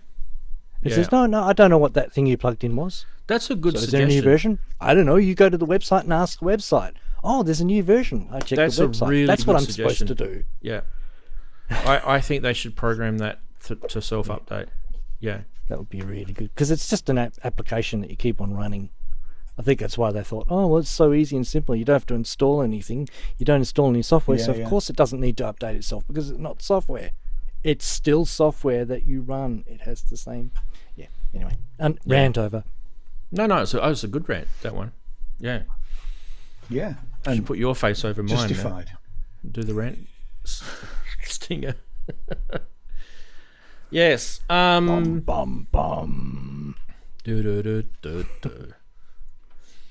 Yes, indeed. I don't know. Let's do a little post NAMM. I mean, NAMM is still on today, but it's basically finished. Let's do a little post NAMM thought. Like, I kind of felt this way last year. Was it a little bit lacking, do you guys think, in the synth side of things? Like innovation, I'm thinking. There wasn't any real sort of kicking it out of the park. Really new, is there? Was there? Yeah, there's nothing that's come out and slapped you around the face and gone, look at me. Yeah. Yeah, It's Super Booth that's getting that nowadays, no isn't it? flagship synth or anything. I wonder whether there might be some special announcements at the Buchler and Friends thing in a couple of days, if they're holding off for that. But I don't see why they would do that. The industry thing is NAMM, right? That's the industry thing. Yeah, where you've got your captive reseller audience there. That's the whole purpose of it. You go there as a manufacturer, and you're basically face to face with all your potential market resellers there. Exactly. Well, if I'm not mistaken, it seems like there were more exhibitors than there were this time than there were last year. So it feels to me like an intermediary step between being back, as it were. Seems like they're kind of halfway there. Hopefully next year they'll be fully back, and we'll see something a bit more interesting. I sometimes wonder whether the day of this type, because it's not really even a trade show anymore, is it? Because it's open to the public. But NAMM started as a trade show. Yeah, absolutely. And I have to say, we used to get, because we never went to NAMM, but we went to certainly the ones in the UK at the time, and you go to do business from a dealer point of view or a distributor point of view.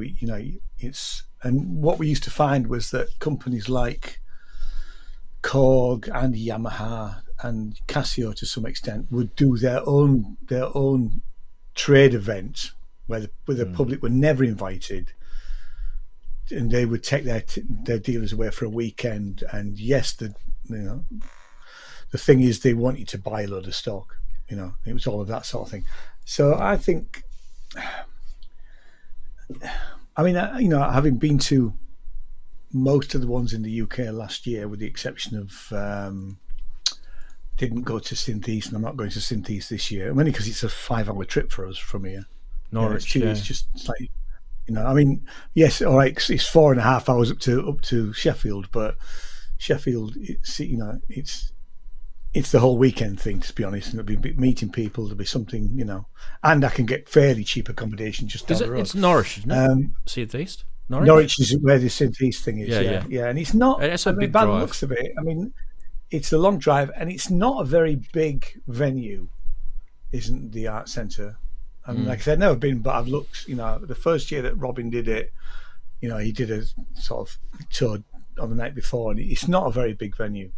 Whereas at least with Synthfest, the Octagon is a big enough venue. There's downstairs, there's rooms off, all that sort of stuff, and you've got the seminars going on. They're not having to change the main venue to do something else, which happens at Synth East. Not that I'm against Synth East, I'm not. It's just I think it's a bit far for me. I'll probably go to Gearfest again this year because I've got somewhere to stay in London, and it's fairly easy for me to get there, and it's dirt cheap. And I'll probably go back to Bristonica, although I was critical about the cost of it, really, whether I'd go for the 2 days or not, I don't know. I like the idea of things like Super Booth, where it is more of a festival vibe rather than just a meet and greet synth event. Yeah, definitely.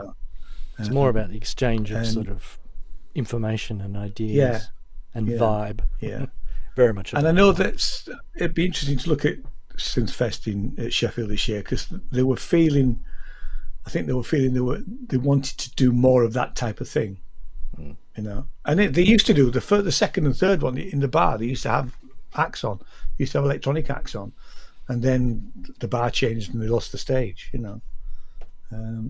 think I like the idea of going to.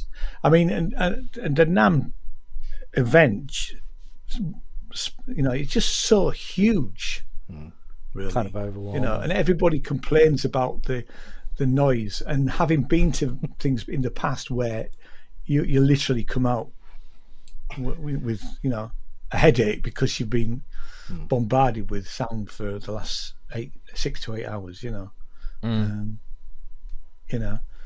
Certainly for me it's about seeing people rather than the gear. And when was the last thing that was really spectacular that they came out with? was it the Hydrasynth?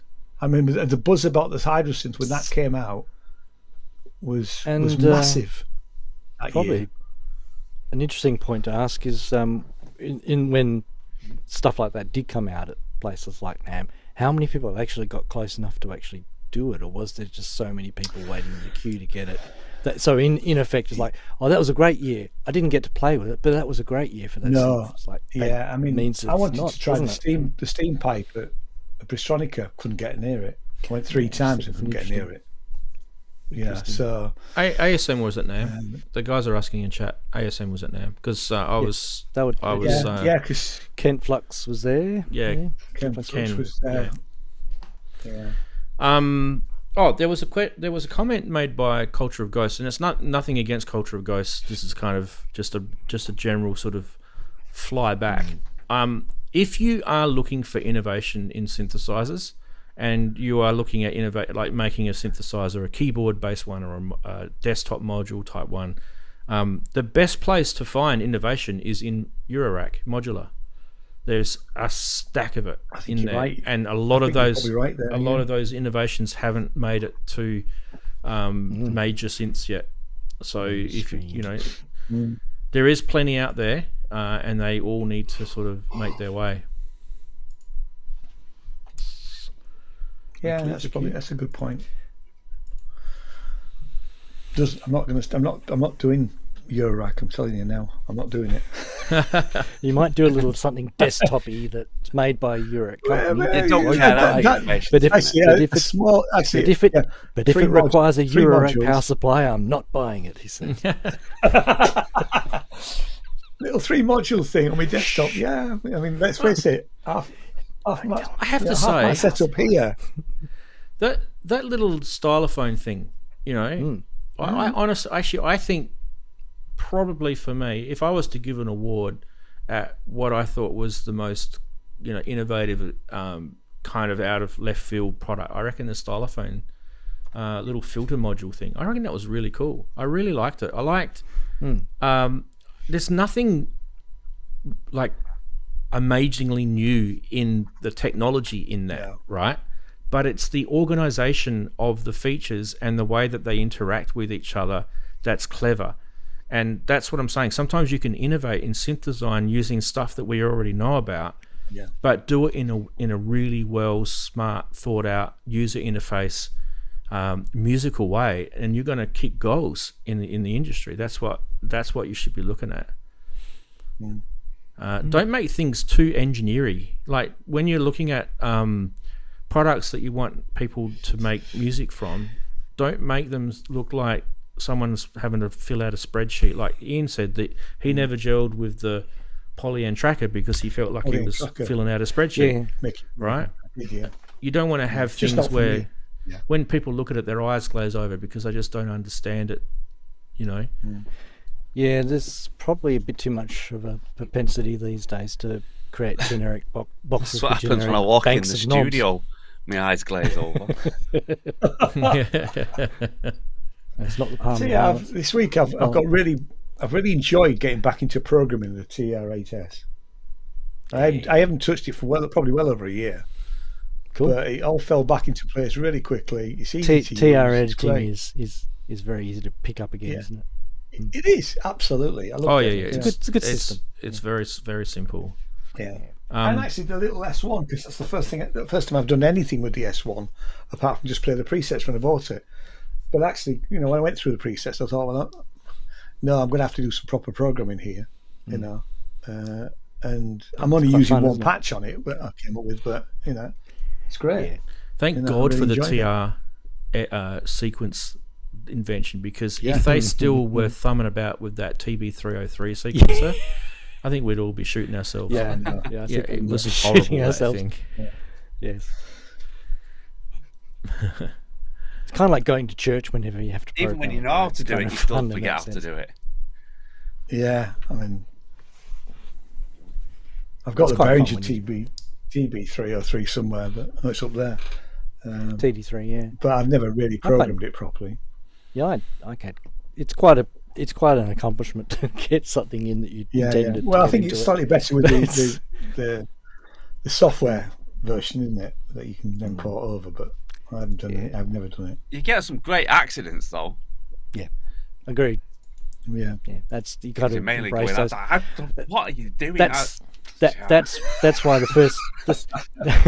that's why before I do any programming on a TD3, I always refresh my memory on where I can save my pattern that hasn't been used for something else, and how to save patterns. Guys, let's get some of these comments in chat. So the first one that came up was, we're sort of reaching synth saturation. I don't think so. I think you don't think so. I think we might be. I'll be honest with you. There's plenty to go. There's definitely plenty to go. Yeah. I mean, certainly I seem to spend more time chatting with mates at synth shows than looking at gear these days. Maybe that's just me. It could be just a personal thing, right? But I just know I know what I'm seeing on the major synth brands when they come out, and I know that there's stuff that they're not showing yet that I've seen in modular and I've seen in other different sort of formats, and there's still stuff to come. I think absolutely. I think the reason why a bit like in there where it doesn't. I'm a little bit like that because it's like the products are that well out of your price range, so you're not that interested in it so much, or the products that are in your price range aren't doing anything spectacularly new. So you just could be a bit of that, could be a bit of price. What's the next one? And every so often, because obviously every week we're talking about what's new, every so often there is something that I think, oh, that's really, really cool, so I'm not excited about new things. It though. So let's look at Irrational Social Fear said, I'm constantly floored by the bottomless innovation just when you think you've seen it all. Audio nerds are relentless and brilliant. See, that's kind of my logic. I kind of feel like some guys just bring out some stuff that I just, like, I'm just going, my jaw's on the floor. I'm going, what? That is so cool. Yes, the whole sort of thought experiment of saying, look, we may be, I can't think of anything else that anyone could do in synthesizers is precisely the point. It's people who don't thinking outside of the box that we're using, that kind of go and find things new, and it's the fact that we don't know them is why they're new. So we can't know that there's nothing new coming. Just a couple of things off the top of my head, Chris. Like you've got the Bufako Wanaroi, right? So that's one that I feel is innovative, and I feel that can be even explored further sonically. That whole sort of marriage, that voicing structure, that idea, it's really, really cool. The other one that I felt was interesting was that that step sequence based oscillator filter. No.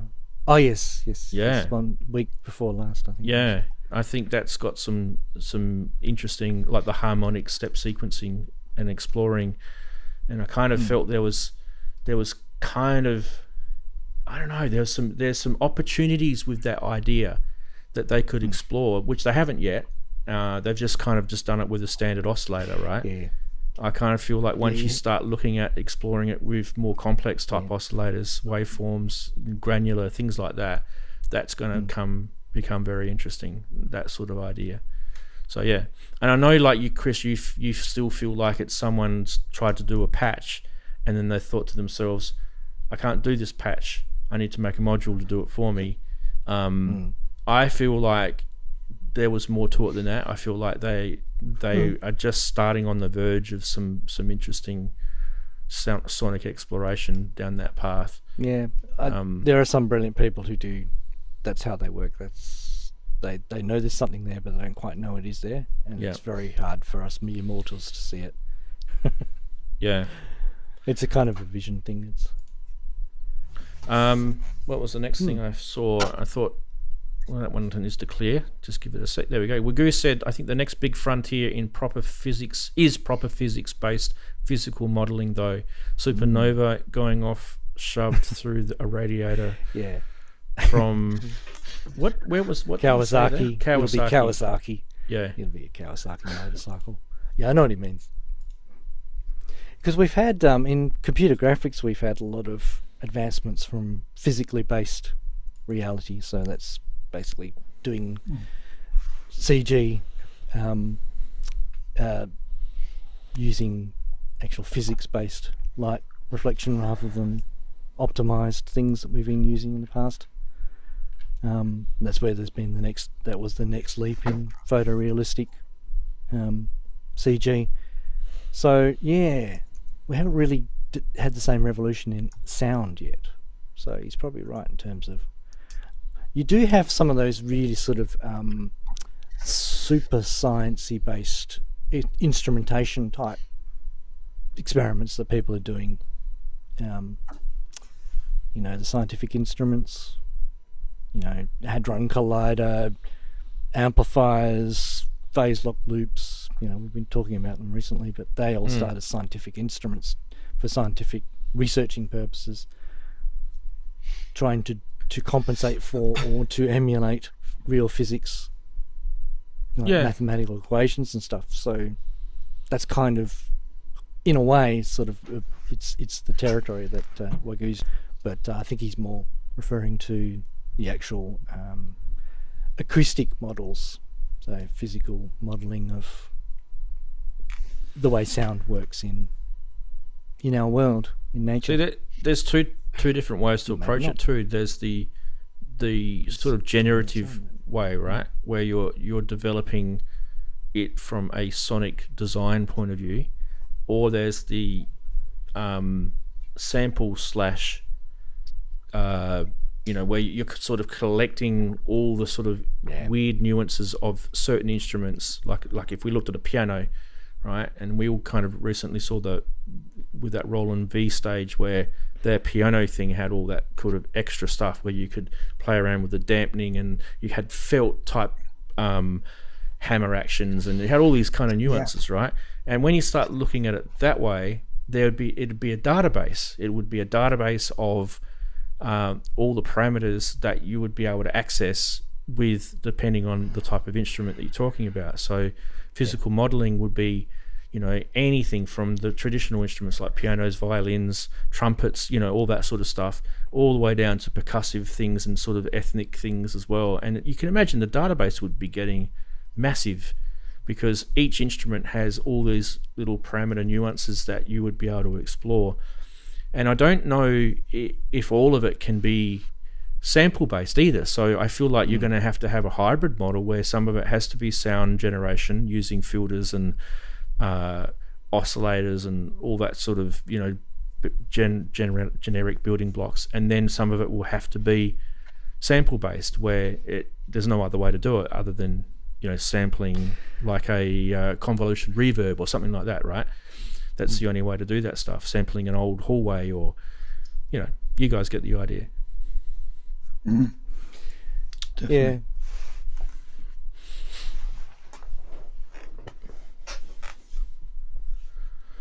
I think, you know, each year we look at NAMM and we probably think some of it was disappointing, some of it was exciting. I think we kind of all share those sort of emotions. And then I feel like we get to Super Booth, which is only a few months away, and we completely forget about NAMM, especially us synthesizer heads, right? Because Super Booth just really that's the thing, kicks it through the park, doesn't it? I don't know if the carpet's as good as at Super Booth as it is at NAMM though. The carpet? What? Carpet camp. Yeah. Someone had to do it. Oh, We've probably the done camera. 10 jokes on it already. Yeah. The carpet. Yeah. SynthAddict. Yeah. Handy. I'd like to go to Super Booth at some point.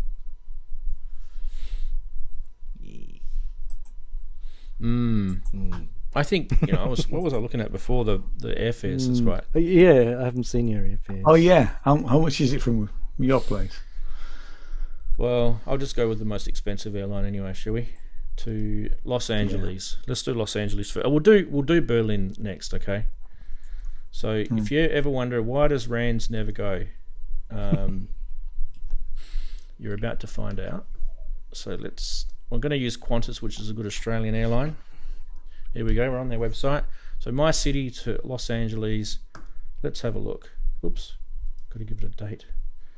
Why don't we go Monday? You know, we're going to miss NAMM. Go away.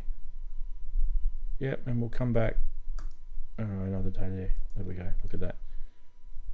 Search. Go. Do it. Don't allow that. And here we go. This is exciting, guys. Everything wants to send to you. Oof. Economy reward. Wow, look at that. 3,500 for a premium economy. Aussie dollars, of course. Aussie dollars, by the way. So halve it for pounds, right? Yeah. But so if you think about it, the cheapest airfare that I can get is like a sale price. Now, if you buy these, probably like anywhere in the world, if airlines work the same, right? If you buy these cheap airfares, and anything goes wrong, like say you get sick and you had to cancel or postpone or anything like that, you literally lose that. You lose that, right? So the terms and conditions of some of these airfares are really shocking. But so generally speaking, right, I would probably go for the cheapest airfare. So let's say I wanted to go on that one. Look where it's going. It's going it's going via Brisbane. Oh my god, it's a 5-hour flight, 4.5-hour flight to Brisbane. And then it's another 13.5-hour flight to Los Angeles. So what are we looking at total? 18 hours on the plane, basically. Anyway, yeah, so I always say the real litmus test for airfares is if you imagine doing the actual flight, and how much money would you be prepared to pay to not have to do that? Yeah, that's how much your airfare you should be prepared. And the other thing that a lot of people don't realize with me is if I was to go to Los Angeles and not take any of my family, I literally probably wouldn't have any testicles left, because she would just chop them off. So I'm looking at 5 airfares. You wouldn't be. Right? It would be a one-way not just flight. one. You wouldn't be coming back. Because I've got a family of 5 here. So instead of it being $1,000, it'd be $5,000. That's a $10,000 airfare trip in Australian dollars. That is, so £5,000 return for a family of 5, and then on top of that, I've got to pay accommodation and food and God knows what else. So just to go to NAMM, just to go and look at a few synths is like a lot of money. $10,000 plus. I tell you, by comparison, I've just put it into, this is Virgin Atlantic, right? Leaving from London to LAX. It's really cheap for me, actually. I was cheaper than I thought. 500 quid, 494 quid economy light. That's the cheapest. If I go upper class, 10 grand. But hey, if I'm even looking at upper class. That's a bit of a jump. Wow. Isn't it? Yeah. Premium is 1,700, but upper class, and there's only 500 to 10 grand. Yeah. When's Super Booth? Around the middle of April, right? Around Easter time, isn't it? Not sure. Let's just pick a random date. Let's go the 11th to the 14th of April. I don't know what it is. I haven't even looked. Okay. This is for Berlin. All right, so let's go back over here. So LA was $1,000 we could get. It was the cheapest. Berlin, this is where you're just going to just about drop off your chair. Look at the price. It's almost double, triple nearly. Wow. To go to Berlin.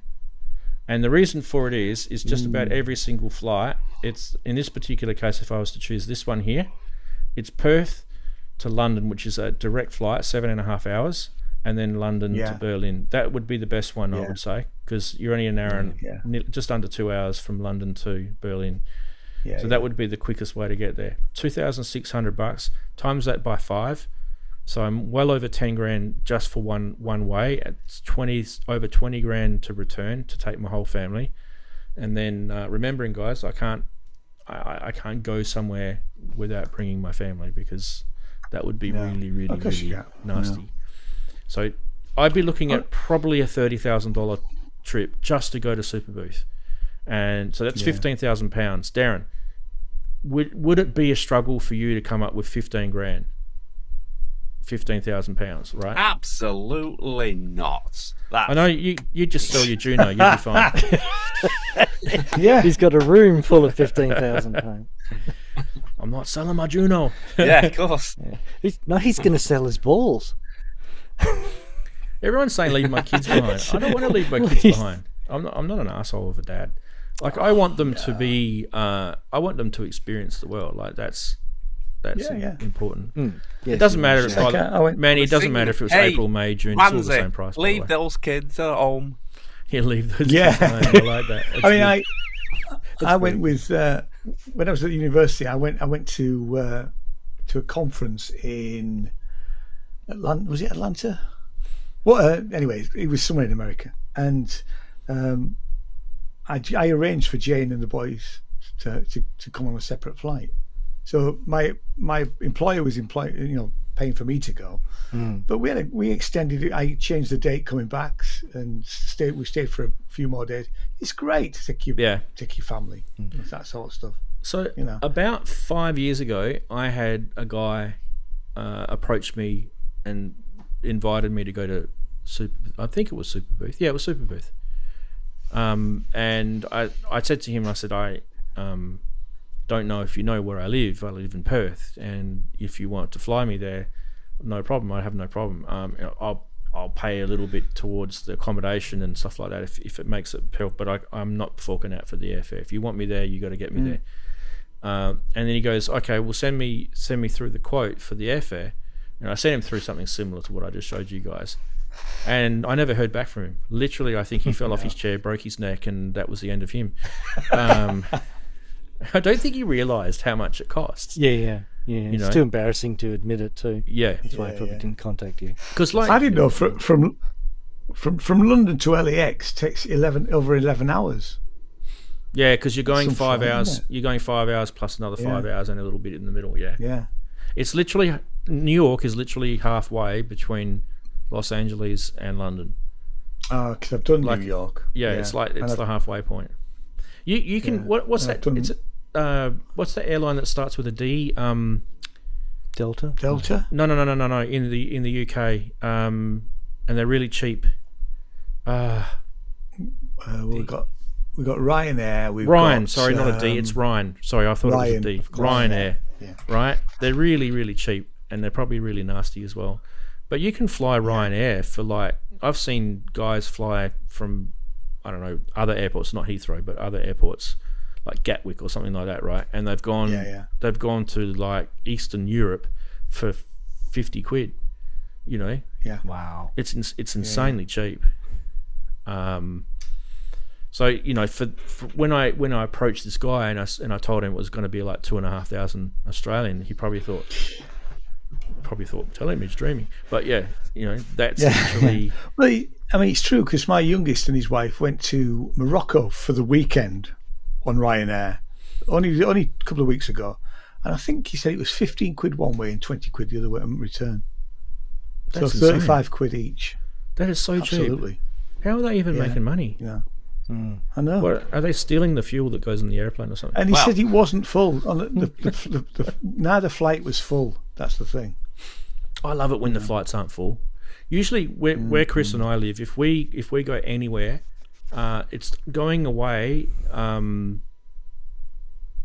Usually, leaving our city and going somewhere else. It's when the flights aren't full, but it's coming to here. It's when the flights are full. So usually, when we travel somewhere else, you usually get half an airplane empty. It's brilliant because every time you leave somewhere, you have a really nice experience because you can stretch your feet out. You can, lift the armrest up and sort of stretch over two seats or whatever. Yeah. Yeah. I heard with the Ryanair, the seats are they put the skinniest friggin' seats in. Yeah, they're not great actually. I mean, I've only ever flown Ryanair once or twice. Now I flew to. It's the middle of winter. It was just before Christmas, and I flew to Spain, but it was really where it was hot. Tenerife. I was flying to Tenerife with a mate, and we got on the plane, and they hadn't warmed the plane up, so literally there was frost on the inside of the windows in the Ryanair. It was so cold for the first half an hour. So do you have to pay extra for the heater to be turned on? To be turned on. We literally sat there in our coats. So we're not running the aircon. Freezing. It was so cold. Wasn't it was fine. Wasn't Ryanair going back quite a few years? Wasn't they looking into the idea of having no seats but actually standing for short I think it was Ryanair. Really? Weren't they I think it was. They were serious about it too. Oh my god! Like you're catching them. So they could get more people on the plane. It's crazy, isn't it? When I went to Adelaide late last year. I went with Virgin, and I booked the cheapest airfare you could possibly book, which I was very, very proud of. And that particular airfare meant that you can't take any baggage with you at all. And because I was only going for, I think it was like 2 nights or something, I just took a backpack, and backpack fits under the cabin, right? So you're allowed to take cabin bags. And anything that I wanted, if I wanted a drink, if I wanted a meal, anything that was extra. So I went to Subway at the airport and bought a sandwich and chucked it in my backpack. I'm sitting there on the plane eating Subway, and I remember this guy, he was next to me, and he got the meal. He bought the meal. The meal was like, I don't know, $15, and my Subway cost me like $9. And the guy's looking at me, and he's going, I should have got Subway, because the meal was horrible.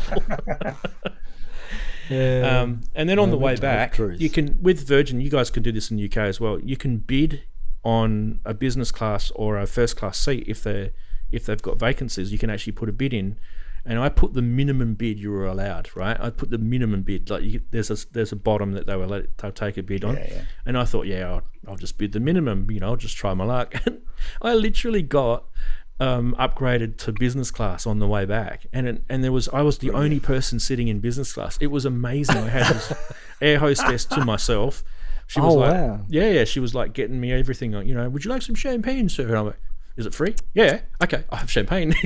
I just milked the whole thing. Crap. And I paid I paid the lowest airfare you could possibly pay, so I felt like I was kind of winning on that. That was kind of cool. Coming back on first class, or business class, or it's not first class. I mean, it's the same thing.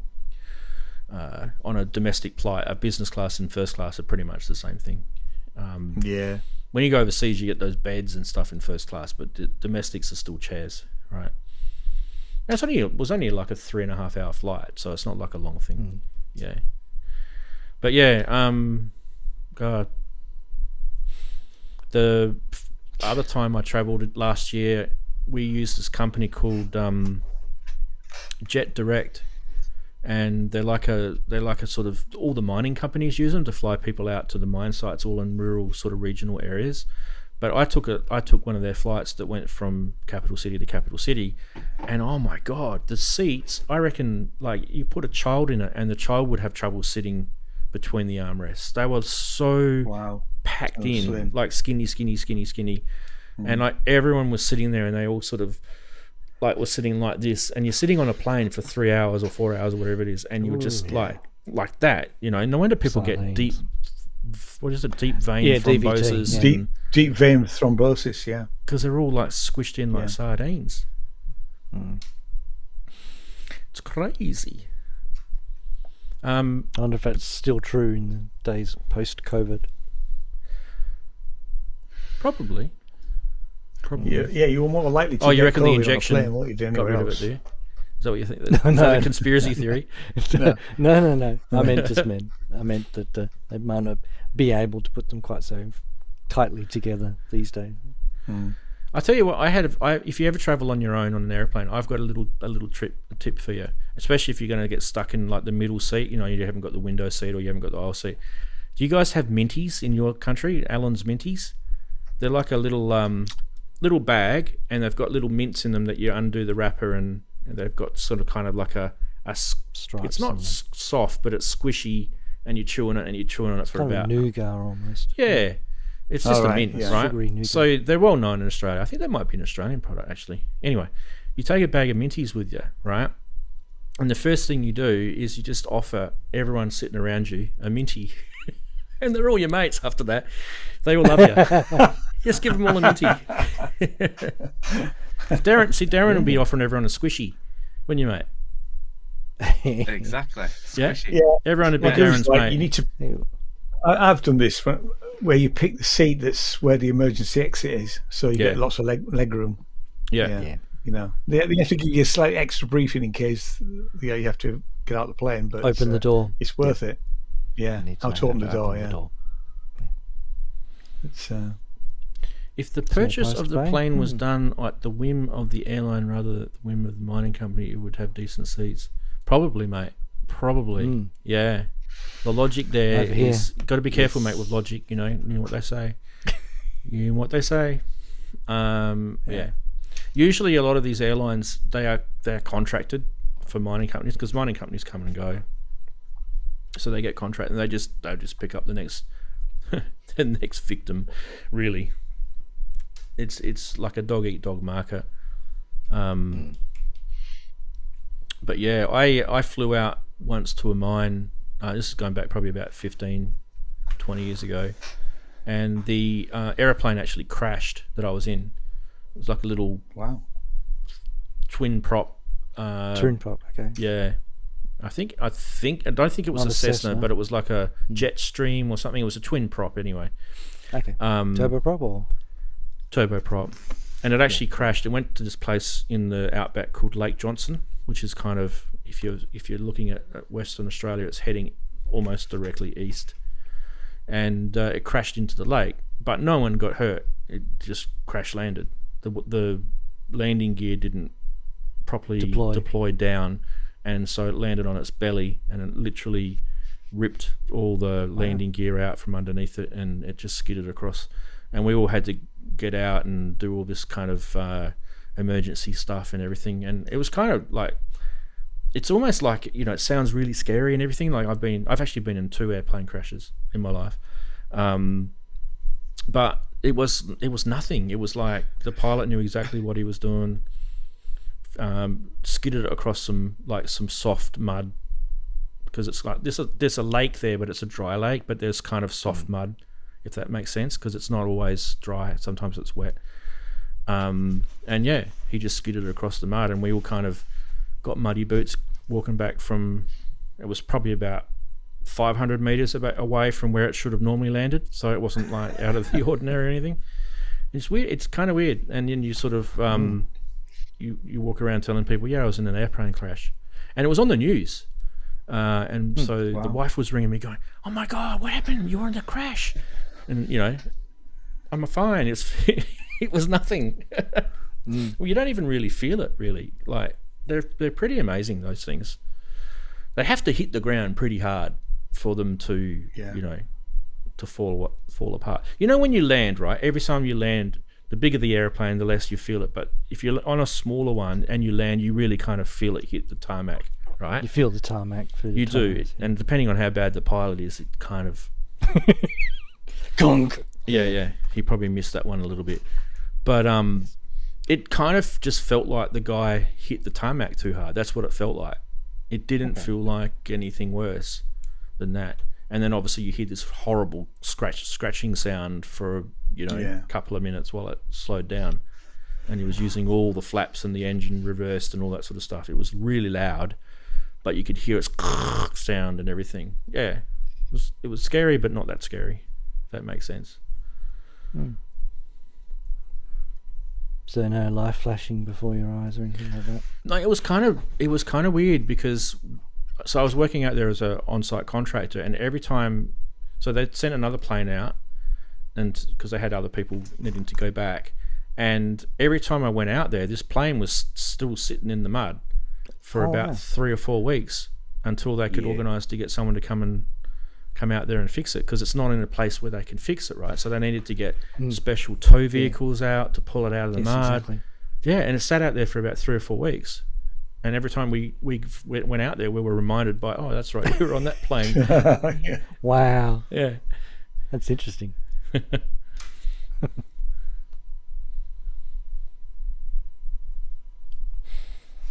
happens, boys. It happens. It does. Yeah, well, we should probably finish, eh? If that's NAMM, we've done it. It's getting dark in Holland. Daren, you got just such a Scrooge you are. Turn your freaking lights on, mate. It's still light here, look. Okay. LED doesn't cost that much. This Come here? on. Wait a minute. Where is it? Yeah. See this? Oh, see this here? That's the light from outside in the studio. This is what the camera's picking up. So, yeah, it's just the camera, I think. Well, plus it makes me look like I'm, Still be summer. disappearing to the back. Count Dracula. Yeah. Anyway, I think we're done. How many likes did I get? Oh, 37 likes. That's not too bad. Come on, guys. A couple of likes before you finish. Do that. Make the algorithm look good. Don't click dislike. You shouldn't even be here if you click and dislike. What are you doing here? One person clicked like. There you go. I feel like a winner now. We are going to finish up, people. So Okay. we'll see you next week. Don't know what's happening next week. It'll probably just be a regular show. I wouldn't be surprised if there's hardly any synth news next week. That'll be a guess. Either that or it'll be the stragglers who haven't quite made their announcements. But anyway, if that's the case, if it's hardly any synth news, we'll fill the show up with something interesting, I'm sure. Chris has got some information to share with us about his modular. I've got some stuff here that I could talk about. We could show you the MPC 3 software if you want. Software, Yeah. There's a whole bunch of stuff. Anyway, There's a whole much bunch of appreciate everyone for being part of it. Thanks to the TikTokers. Cool. You out. Actually, there's more people on TikTok than there Well are done.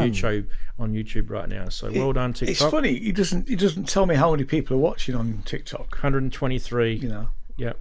That's brilliant. Yeah. Well, 122. I'll on me. put my tune out tomorrow on my channel on YouTube. Yeah. It won't be on TikTok, unfortunately. You know what? And isn't TikTok banned in the US at the moment, or have they turned it back on? I No, forget. it's not. It was only for it a only short went off for period. It was only 4 hours or something. 3 hours. 8 hours. 3 hours. Poor and then little it came back. babies, eh? 'Cause Some Compton's bugger had brought to it write the back. software to show the shutdown message, and then someone says, "Now switch it off." I just spent 14 hours working on that. IT people. That's good. All right. Well, big goodbye, I guess, to the Twitch and the TikTokers and the Trovos and the YouTubers. So it's been nice having you all, and we'll catch you all next week. Toodaloo. Bye. See you next week. Yeah, boys. my checkout Girls. tomorrow, Bye. 1 o'clock UK time, and I'm playing in Stafford as well. So Yay. take care, everyone.